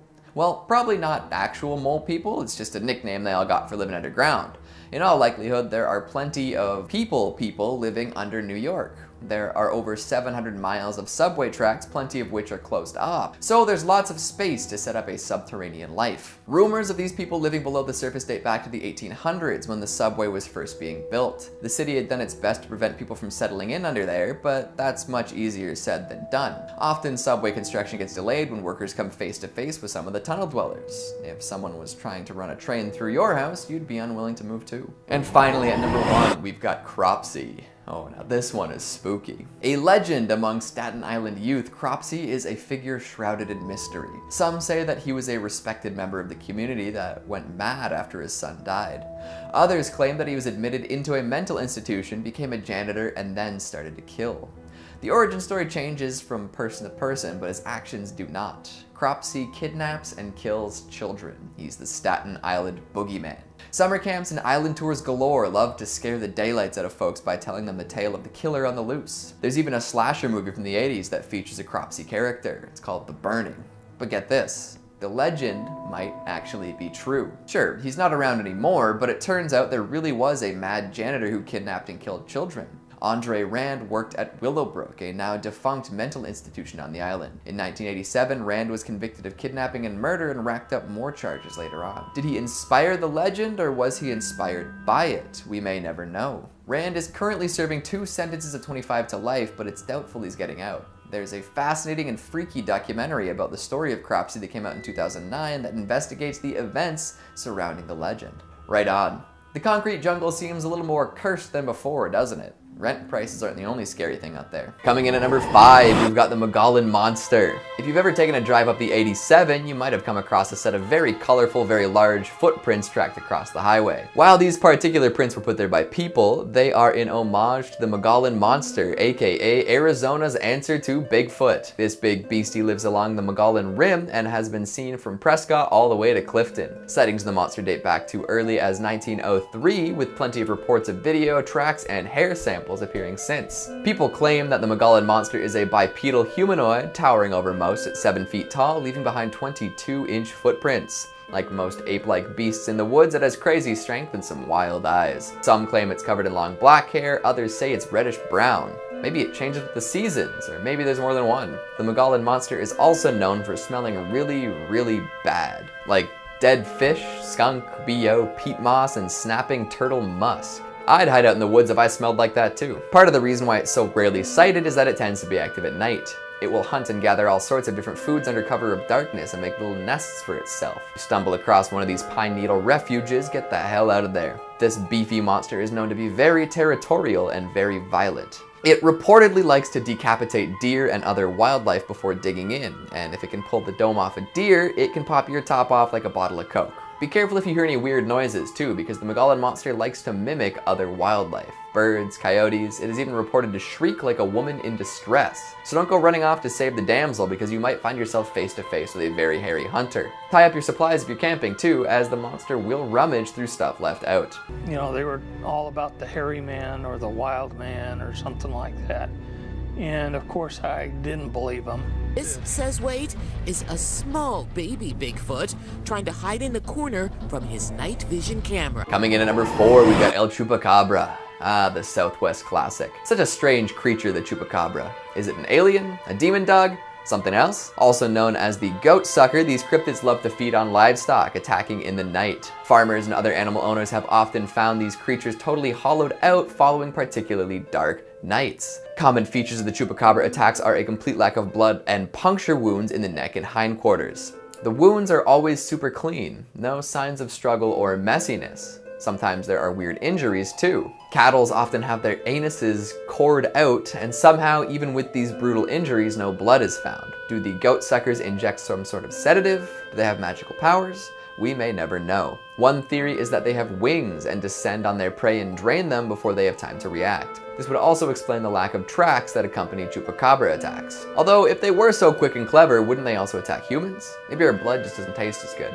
Now, this legend didn't start in Arizona, but now it's quite prevalent. El Chupacabra seems to have originated in Puerto Rico and made its way into Latin America, eventually spreading to the southwestern states. Now you'd be hard-pressed to find an Arizonan without some sort of Chupacabra story. Tucson resident Billy Nubian claims that he saw one attacking his goats late one night. He was startled awake by the panicked sounds of his goats bleeding. Running outside to investigate, he saw a huge rat-like creature pinning one of his goats. It then turned to face Billy, let out a blood-curdling scream, and ran off into the dark. Sarah A. has a similar story where she encountered a half-man, half-ape creature crouching frog-style in her yard. Freaky. Number 5, strange things in the skies. Now, I know I talked about this in a previous video, and if you're a really good top 5 scary fan, maybe you'll recognize some of these. But since I aired that last video, way more weird stuff has happened, so it only seems fitting that we'd run through it once again. Starting on February 10th, yours truly's birthday by the way, there was a pattern of incredibly bizarre happenings in the skies, and some very, very dodgy answers from government officials who refused to confirm or deny anything, which always seems more suspicious than less. So here's a quick Cole's Notes play-by-play of the last few weeks. On February 10th, US fighter jets brought down a still unidentified object over the coast of Alaska. Now, this object has not been confirmed what it is at all or identified, but it's been confirmed as not being a balloon. Okay, that's one thing, only 1 million left to go. One official referred to it as being the size of a small car, which is definitely beyond strange. You think you would see that flying around? This single event would probably be enough to set tinfoil hats on fire and keep me in business for the next few years making videos about conspiracies, but the literal next day on February 11th, a UFO was shot down over Canada, around the Yukon. That's the big territory up on the left, right by Alaska. A US fighter jet downed this one, and it was described as being smaller than the first and cylindrical in nature, which is gonna come up a few times before this video is done, so hold on to that thought, there's still more. February 12th, we had something bizarre shot down over Lake Huron. An object that first appeared over Montana reappeared on Sunday before being shot down with an octagonal structure and strings hanging off of it, but it wasn't carrying anything, which is bizarre. And then over Billings, Montana, there was something very bizarre that was seen falling from the sky, leaving a thick orange chemtrail. And residents were left in the dark about it. Local residents wondered just what it was, and some Redditors in a group noticed around the area that there had been an increased military presence since the sighting. So just what is going on around here, there, and just about everywhere? But if you can't wait at all, and you just want to watch alien videos all day, I agree with you. That's what I do every single day, and it's a great way to live. We've got loads of alien and UFO vids, NASA conspiracies, all the things they don't want you to know. And if that ain't your jam, we got scary stories, horror movies, monsters, cryptids, true crime, just about everything spooky under the sun and above it. So stay subscribed to Top 5 Scary, but most importantly, stay scared. And keep watching this video, because I got way more weird stuff coming up for you. Number 4, the Tom DeLonge sighting. If you're a UFO enthusiast, then you know that one of the leading names in UFO research and discovery right now is Tom DeLonge, the nasally voiced frontman for pop punk project Blink-182. And if you didn't know that, now you do. Although I suspect most of the people who watch our videos don't know that band. Anyway, little trivia for you. That's what he does when he's not selling out $300 concerts. He hunts aliens, and he's pretty good at it. If some of the footage he gathers is anything to go by, why don't you take a look at this weird footage he shared on his Instagram a couple days ago. It's gonna go right there.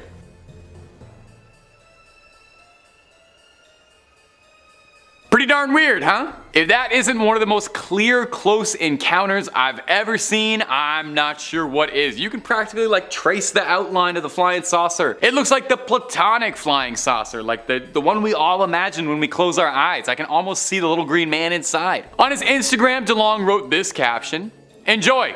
They are real." To the Stars Media will be turning real events like these into major feature films and television series to bring the facts to the world. Note the whirling sound from the propulsion. Now, To the Stars is the fringe research company owned by Tom DeLonge, hoping to spread information and explore the possibility of UFOs and UAPs, and it does also sound like it's a plan to get Tom DeLonge some more money by making a cinematic alien universe. Whatever his endgame is, though, can't deny the footage posted here is eerily compelling. Coming in at 5, Arkansas, the Dog Boy. Now, the name may sound ridiculous, yes, but the story is truly chilling.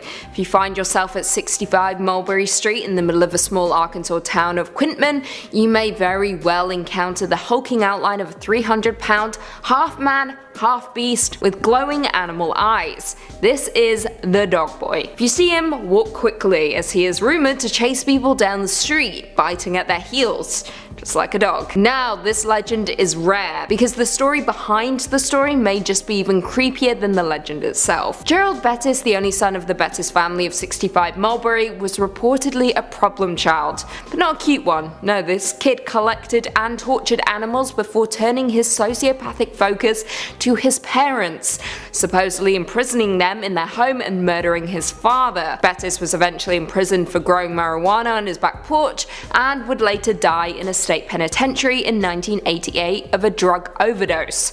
Spooky stuff. Coming in at 4, Colorado, Riverdale Road. Riverdale Road near Thornton, Colorado is crammed with horrifying legends to bring even the bravest paranormal investigator to their knees. Riverdale Road is notorious for having some of the most chilling and endless ghost stories, beginning with the fact that it is literally referred to as the gates to hell. Yeah, now the gates themselves are simply made of rusty iron, yet people travel from far and wide to visit them. This is because the man who built the gates lost his mind once they were finished. He then burned his entire mansion with his family asleep inside. Worse still, he was never caught or put on trial. As of now, people report that a lady in white walks the road close by the gates, with many assuming she is the man's wife, wandering, searching for her murdered children or even her husband. Another ghostly story goes that there are accidents that specifically happen to joggers all the time. Once upon a time, a jogger decided to take a jog along Riverdale Road and ultimately got hit. They sadly passed away, and rumor has it their spirit now haunts the road. People who walk the road are said to have heard a loud heartbeat and footsteps. If you drive by, you might also feel something hitting your car when there's literally nothing there. Now, there are so many more stories, but we'll end with the Native American shapeshifters. Now, what makes Riverdale Road interesting isn't just the road itself, but because the area of land that it cuts through is also rumored to be haunted. For hundreds of years, there have been countless stories about Native American shapeshifters roaming the land, with many passers-by spotting them on the road. According to reports, they take on different shapes and communicate with people in their own ways. They're also known to play tricks on anyone who walks down Riverdale Road, so be warned. Coming in at 3, New Jersey, The Watcher. Now, this legend could honestly be the script for a horror movie. Let me break it down for you. A family begin receiving ominous notes just days after they close on their dream home. Yeah, spooky, right? Well, this story took off back in 2015 after a young family moved into a $1 million house in Westfield, New Jersey. However, they began to get letters signed by someone only IDing themselves as the Watcher, who claimed it was their duty to watch over the house, while also spouting weird lines such as, I quote, "Do need to fill the house with the young blood I requested," and "Who has the bedrooms facing the street?" Yeah, creepy. The writer also noted the make of the couple's car and the comings and goings of construction crews. He also observed that the couple had 3 young children, stating, I quote, "Was your old house too small for the growing family, or was it greed to bring me your children? Once I know their names, I will call to them and draw them to me." Now, no one quite knows the truth behind the legend, whether it was a prank or a spooky neighbor, but what we do know is that the Watcher was never caught and still remains watching the house in Westfield, New Jersey. Number 3. Aliens take a baby. Our next entry comes courtesy of phantomsandmonsters.com and describes a 14-year-old visiting the home of some seniors and seeing something more terrifying than they could possibly imagine. As they themselves told it, "I witnessed an alien abduction back in 2002 when I was 14. A friend of mine wanted me to help her grandparents set up their computer. I said sure and rode my bicycle to their house. I got there and clouds appeared, so I decided to make this a pretty quick visit. I set up the computer and installed some software for them, showing them all how it works and such. They go back and sit on the couch while I get my backpack to get ready to leave, as their other granddaughter, who is about 6 years old, was sleeping in the other room. All of a sudden, a cold breeze went through the room. It was odd, as all the doors and windows were shut. The grandparents looked towards the kitchen, and what I saw made me freeze in place. There were 3 creatures standing in the kitchen. 2 of them were short, gray alien creatures, with thicker necks than usually described, with the eyes closer to the sides of their heads. They wore silver jumpsuits. In between them was a taller creature that looked like a humanoid mantis, wearing a black robe with a yellow stripe going down the middle. They walked to another room, and a minute later returned with the robed creature, carrying the granddaughter in its arms. It's looking at me, and I get the feeling it knows who I am. I don't know why I got the feeling, but I did. I was very scared. The grandparents were looking at them too, but not doing anything. I thought, screw this, and fought off all the fear I could and clumsily charged towards them. I didn't even make 3 steps before the grandfather stopped me and told me they will bring her back. The creatures didn't move and continued to look at me. I couldn't get any more words out of my throat because I didn't even know what to think at this point. All of a sudden, a light stretched around them and they vanished. An odd glow remained for a few seconds before fading. After a minute of awkward silence and the grandfather repeating, "She will be brought back," soon I decided to leave. I rode my bicycle home as fast as I could while looking back, hoping that nothing was following me. I didn't sleep that night after I got home. The next day, I told my friend what had happened, and she told me it has happened before. The grandparents and other family members have tried to stop it, but to no avail. They just accepted it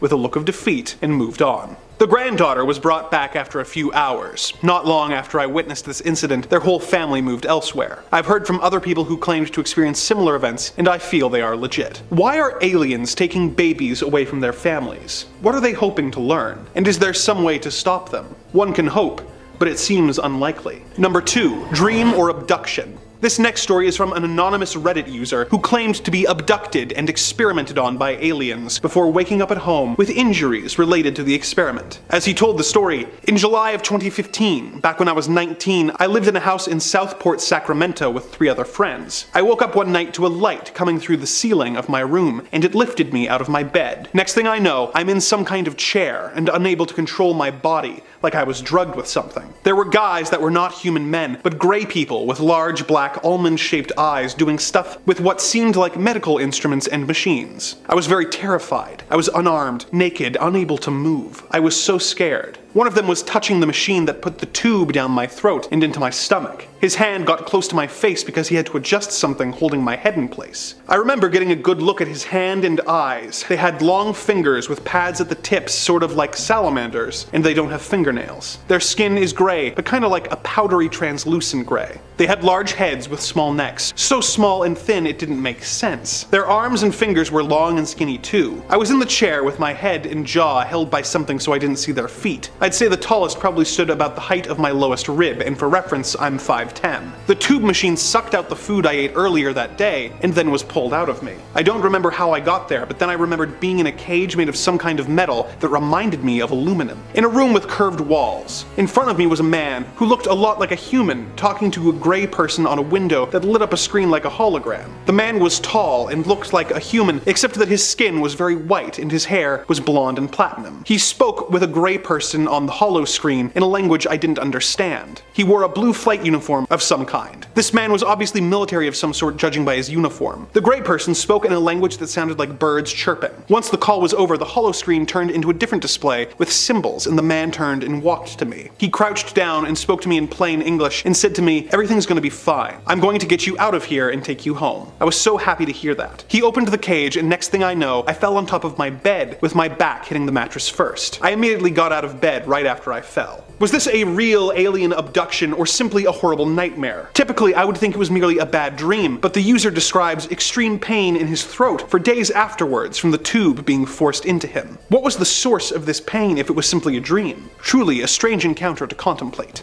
Number 1. The Alien and the Bassinet.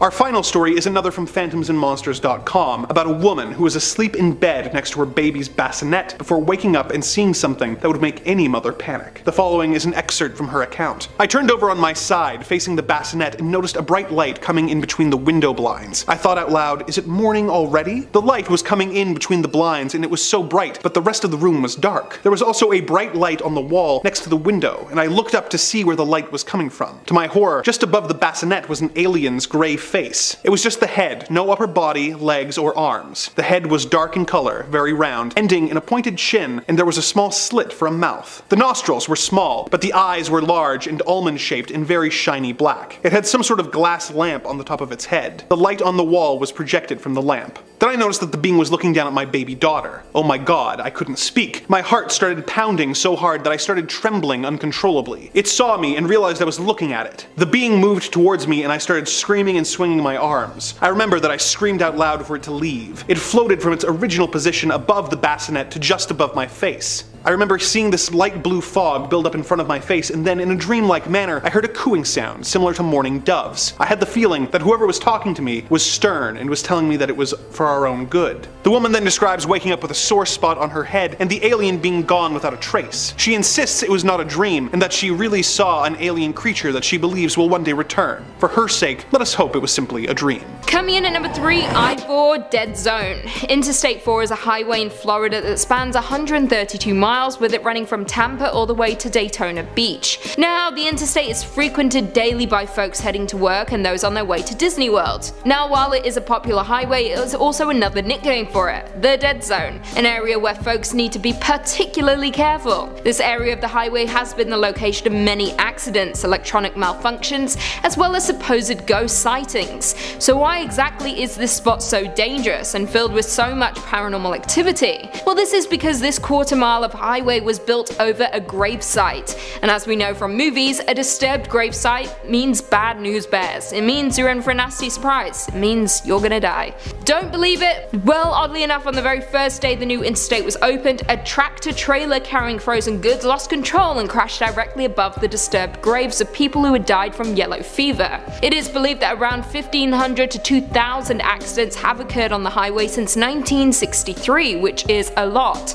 And worse still, many of those accidents resulted in death, and between a 24-month period, there were around 44 car accidents, resulting in approximately 65 people being injured. Some locals fear this area of the highway so much that they actually take a much longer route around it. On top of all of this, back in the 1950s, a young boy was said to have disturbed the graves, and the following night he was killed by a drunk driver. And to add insult to injury, the driver was never caught. Coming in at number 2, we have the Devil's Chair, also known as the Haunted Chair. This is an urban legend hailing from folklore that is attached to a class of funerary or memorial sculpture common throughout the United States during the 19th century. Now, these chairs were known as the mourning chairs for visitors to cemeteries to sit on when visiting loved ones. However, since then, cemeteries have provided benches for similar purposes. Once the original purpose of these chairs fell out of fashion, superstition quickly developed in association with sitting in the chair. For example, some young people dare one another to visit the site,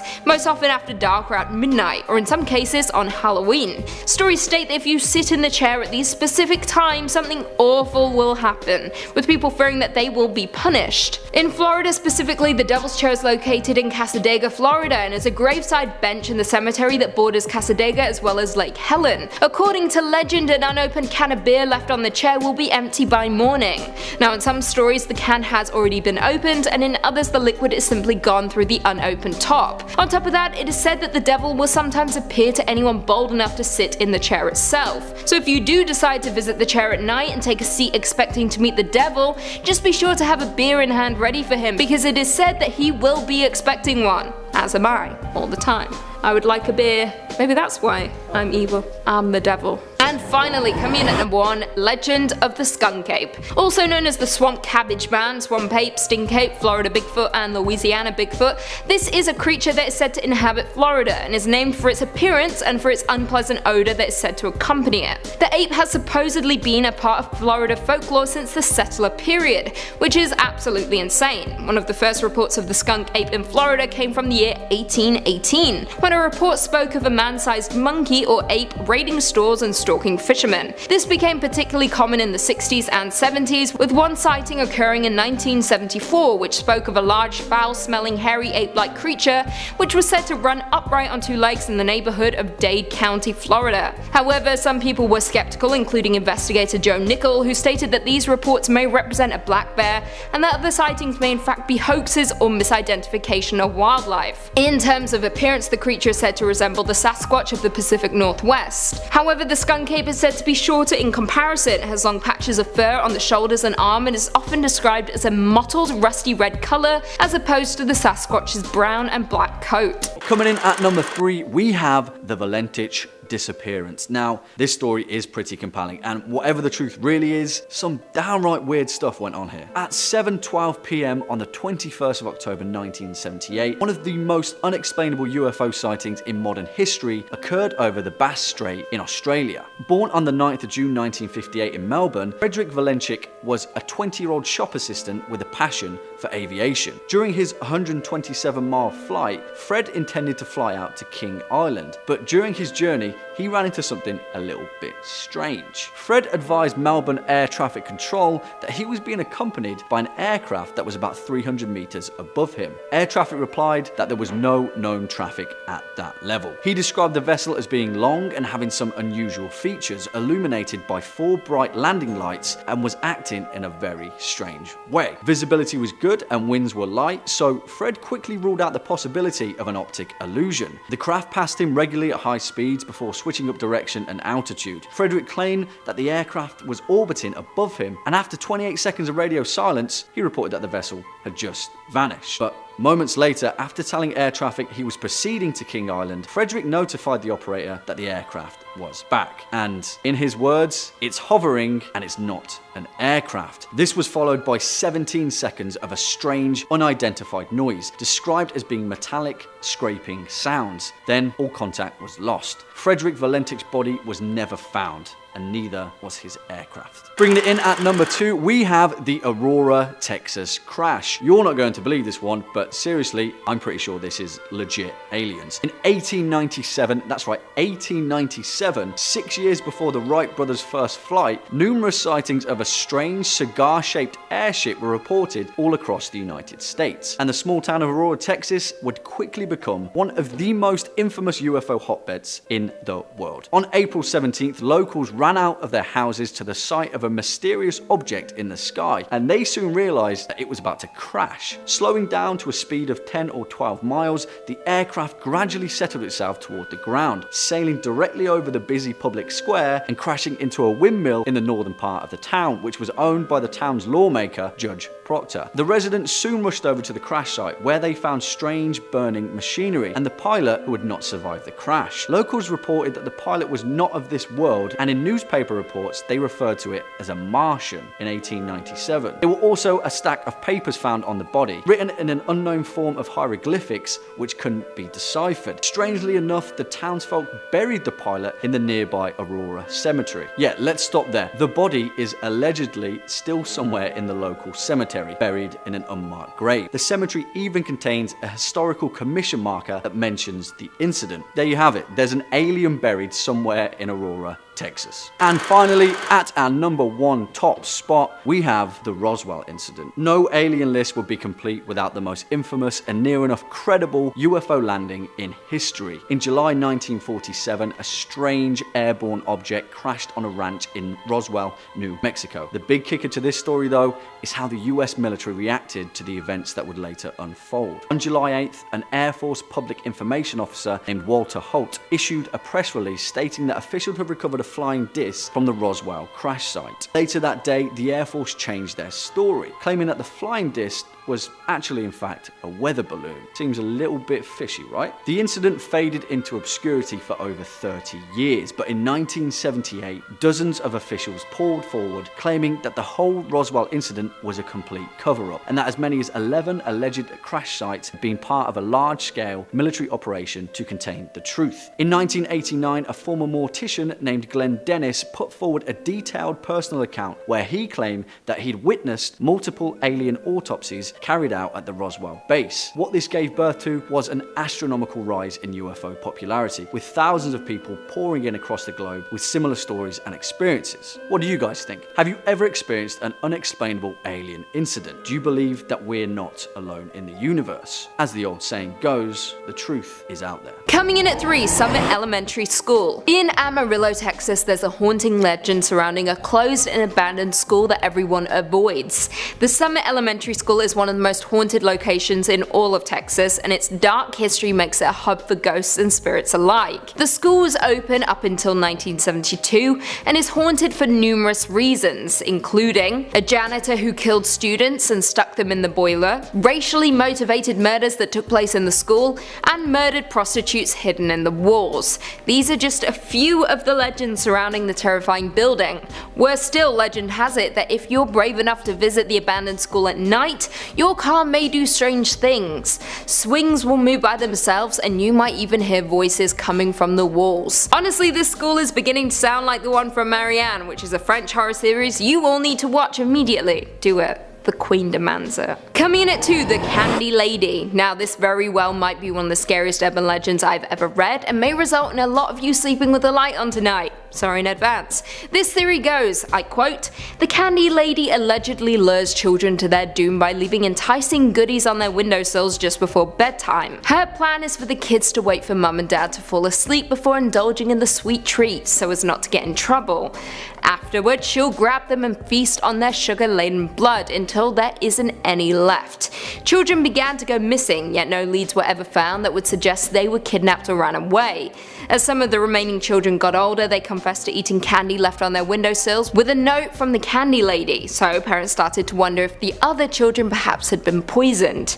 The worry was soon put to rest when someone actually turned up dead. Not a child though, but a sheriff's deputy who had been investigating the disappearances. His eyes had been stabbed out with a fork, and his pockets stuffed with candy. A farmer also found a child-sized set of teeth inside a candy wrapper one morning while tending to his fields. Very creepy. The legend still remains in Texas, and whenever children go missing, people are very quick to blame the Candy Lady. And finally coming in at number 1, Black-Eyed Children. Black-Eyed Children or Black-Eyed Kids are a contemporary legend of supposed paranormal creatures that resemble children between the ages of 6 and 16 with pale skin and black eyes who are reportedly seen hitchhiking or are encountered on doorsteps of residential homes. Now, children are creepy already. They say strange things and their innocence allows them to breach the barrier between the living and the dead that we jaded adults just don't possess. However, the Black-Eyed Children legend is one for the history books and is downright terrifying. In the late 90s, a journalist named Brian Bethel was working in his town of Abilene, Texas, when he encountered something he'll never forget. He was parked outside a movie theater when 2 children knocked on his window.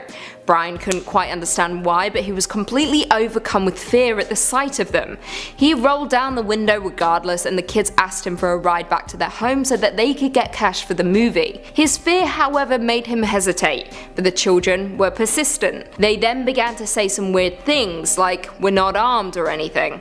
Brian looked back at the kids and noticed how their eyes had turned pitch black. They then began screaming at him that they could only come in the car if he invited them in, so he quickly drove away. He spread the word about the Black-Eyed Children and was surprised when a lot of other people came forward reporting similar experiences. Coming at 3, Fossagrimmen. Simply known as Grimm, this is a water spirit or troll in Scandinavian folklore.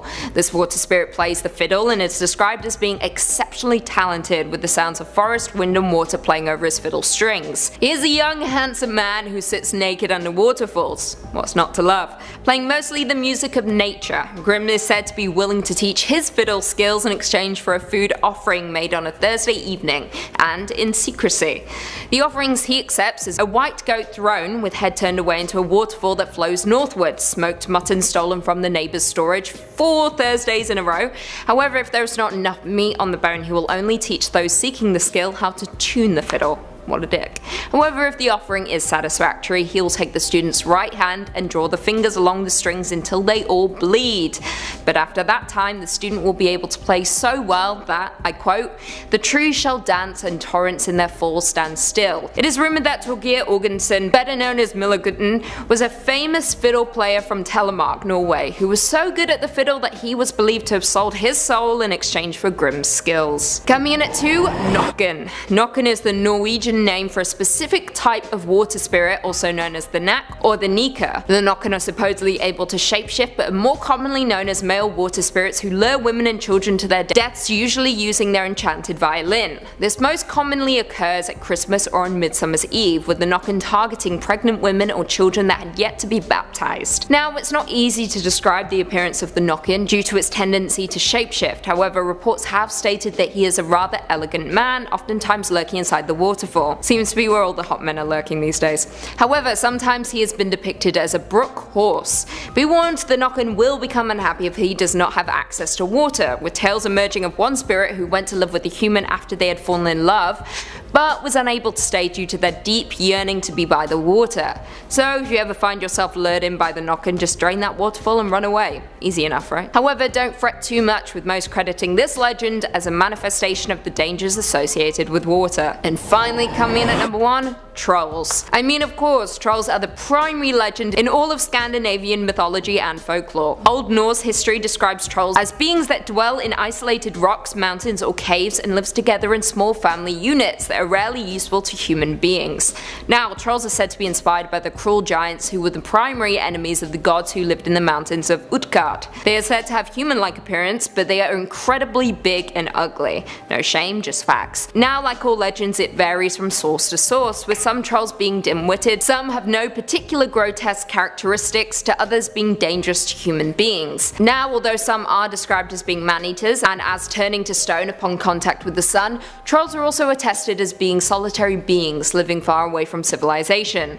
Upon the arrival of Christianity around the 1300s, the stories began to change, with stories emerging of the trolls being able to smell the blood of a Christian man, with them basically representing anything of the old times, which the new religion condemned. Number 5. Hypnotic regression. Many people who claim to have been abducted by aliens are unable to remember a lot of the specific details of their abductions. Because of this and the public stigma against people with alien experiences, many people choose to never come forward, or their stories are written off as delusion. But in the spirit of giving people the benefit of the doubt, let's talk about a certain woman's experience with hypnotic regression. A woman who claims she was abducted by aliens was put under hypnosis in order to give a documentary crew information about the visitors from other worlds. When asked how aliens are able to travel at such incredible speeds, she responded with the following: "I can't explain it, but it's like if they want to get from one point to another point, they remove what's in between, so they don't have to travel that distance. They are instantly from there to there."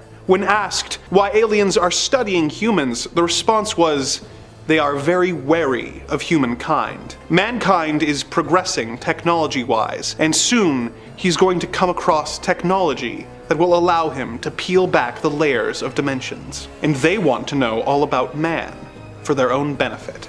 Man's warlike, aggressive, an animal. He's in possession of technology that is more than he is. There's no balance. And they're very wary that he's now on the threshold of many breakthroughs, one of which is peeling back dimensions. It's like an onion skin. You peel back one layer, and there's another one underneath, and another one underneath, and another one underneath. The same with dimensions. They're scared. Do aliens really study humanity out of a fear of what we will do once we discover interdimensional travel? And if so, how do they feel about all the UFOs we have apparently shot down? What do species historically do with groups that they are afraid of? What fate awaits the human race at the hands of these interplanetary visitors? Number 4. Sam the Sandown Clown.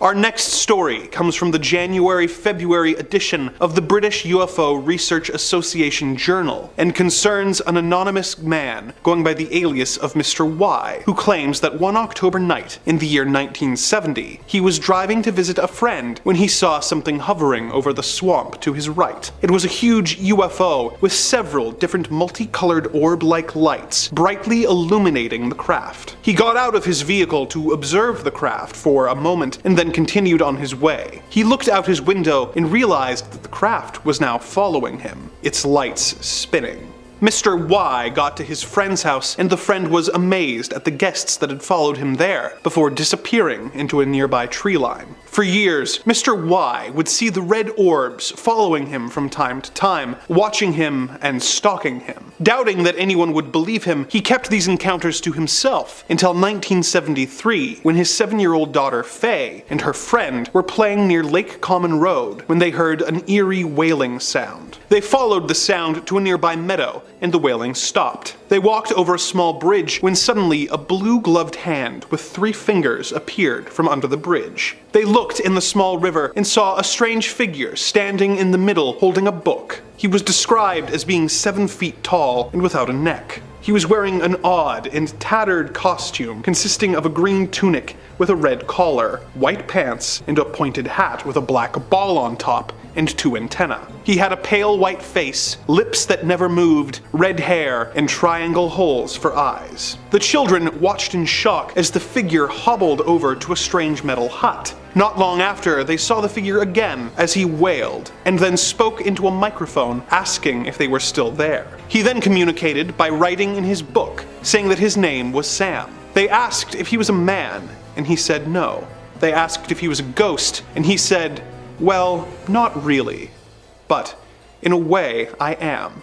He said that there were others like him, and that he was afraid of being attacked by humans. He invited them into his metal hut, which was filled with wooden furniture and elaborate knobs. The children hung out with Sam for an hour before leaving, and a year later, she told her father about the encounter, telling him that there had been men nearby fixing a post who had acted as though they could not see the strange creature. He had trouble believing her, but he had had enough experiences with aliens of his own that he had to consider the possibility that it was real. Did Mr. Y's daughter really see a strange alien in the woods, or is this just the overactive imagination of a child? In an age where spacecraft are being seen all over the world at an alarming rate, we really can't rule anything out. And what of the UFO stalking Mr. Y? What were they hoping to see? And why was he selected to be the subject of their curiosity? This mystery will likely never be fully unraveled.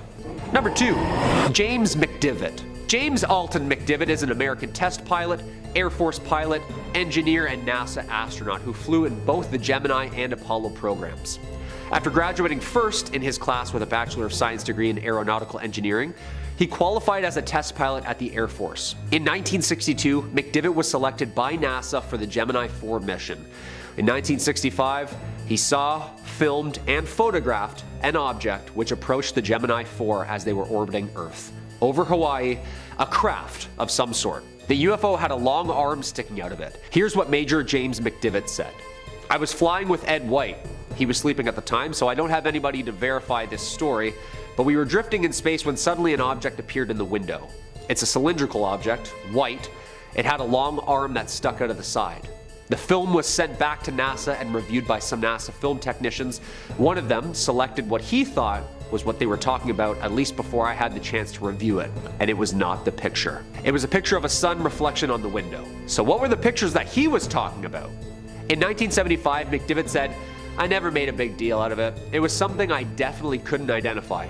It looked like a beer can with a pencil sticking out of it. Yeah, I would eventually give up on that too if those were my credentials and people were like, yeah, right, James. When somebody has like 25 years of designing and flying space shuttles around, when they say, hey guys, I'm seeing something up here. It's not like, oh, James, clean those old specs, would you? Yuck, yuck. Houston, we have a problem. And number 1, Gordon Cooper. Leroy Gordon Cooper Jr., an American aerospace engineer, test pilot, U.S. Air Force pilot, and the youngest of the 7 original astronauts in Project Mercury, the first human space program in the United States. You know the pictures. It looks like they're wearing a tinfoil suit, you know? Old school, old school. After service as a fighter pilot in World War II, he qualified as a test pilot in 1956 and then was selected as an astronaut in 1959. In 1963, Cooper piloted the longest and last Mercury spaceflight, Mercury Atlas 9. 34 hours in space. The first American to spend an entire day in space, the first person to sleep in space, and the last American launched on a solo orbit mission. In Cooper's autobiography, Leap of Faith, co-authored by Bruce Henderson, he recounted his experiences with the Air Force and NASA and an alleged UFO conspiracy. Cooper claimed to have seen his first UFO while flying over Germany, then saw them land in a dry lake bed. Cooper claimed up until his death that the US was indeed covering up UFOs. He said that there were hundreds of reports made by his fellow pilots, many coming from the military pilots on radar. In his memoirs, Cooper wrote that he had seen unexplained aircrafts tons in his career, and that in 1978 he actually testified before the United Nations on the topic. He sadly passed in 2004. He was such a strong advocate for disclosure, and all of these astronauts are remembered as putting their neck and name out on the line for some truth. But I mean, those UFO enthusiasts, huh? They're all wackos, right? Right?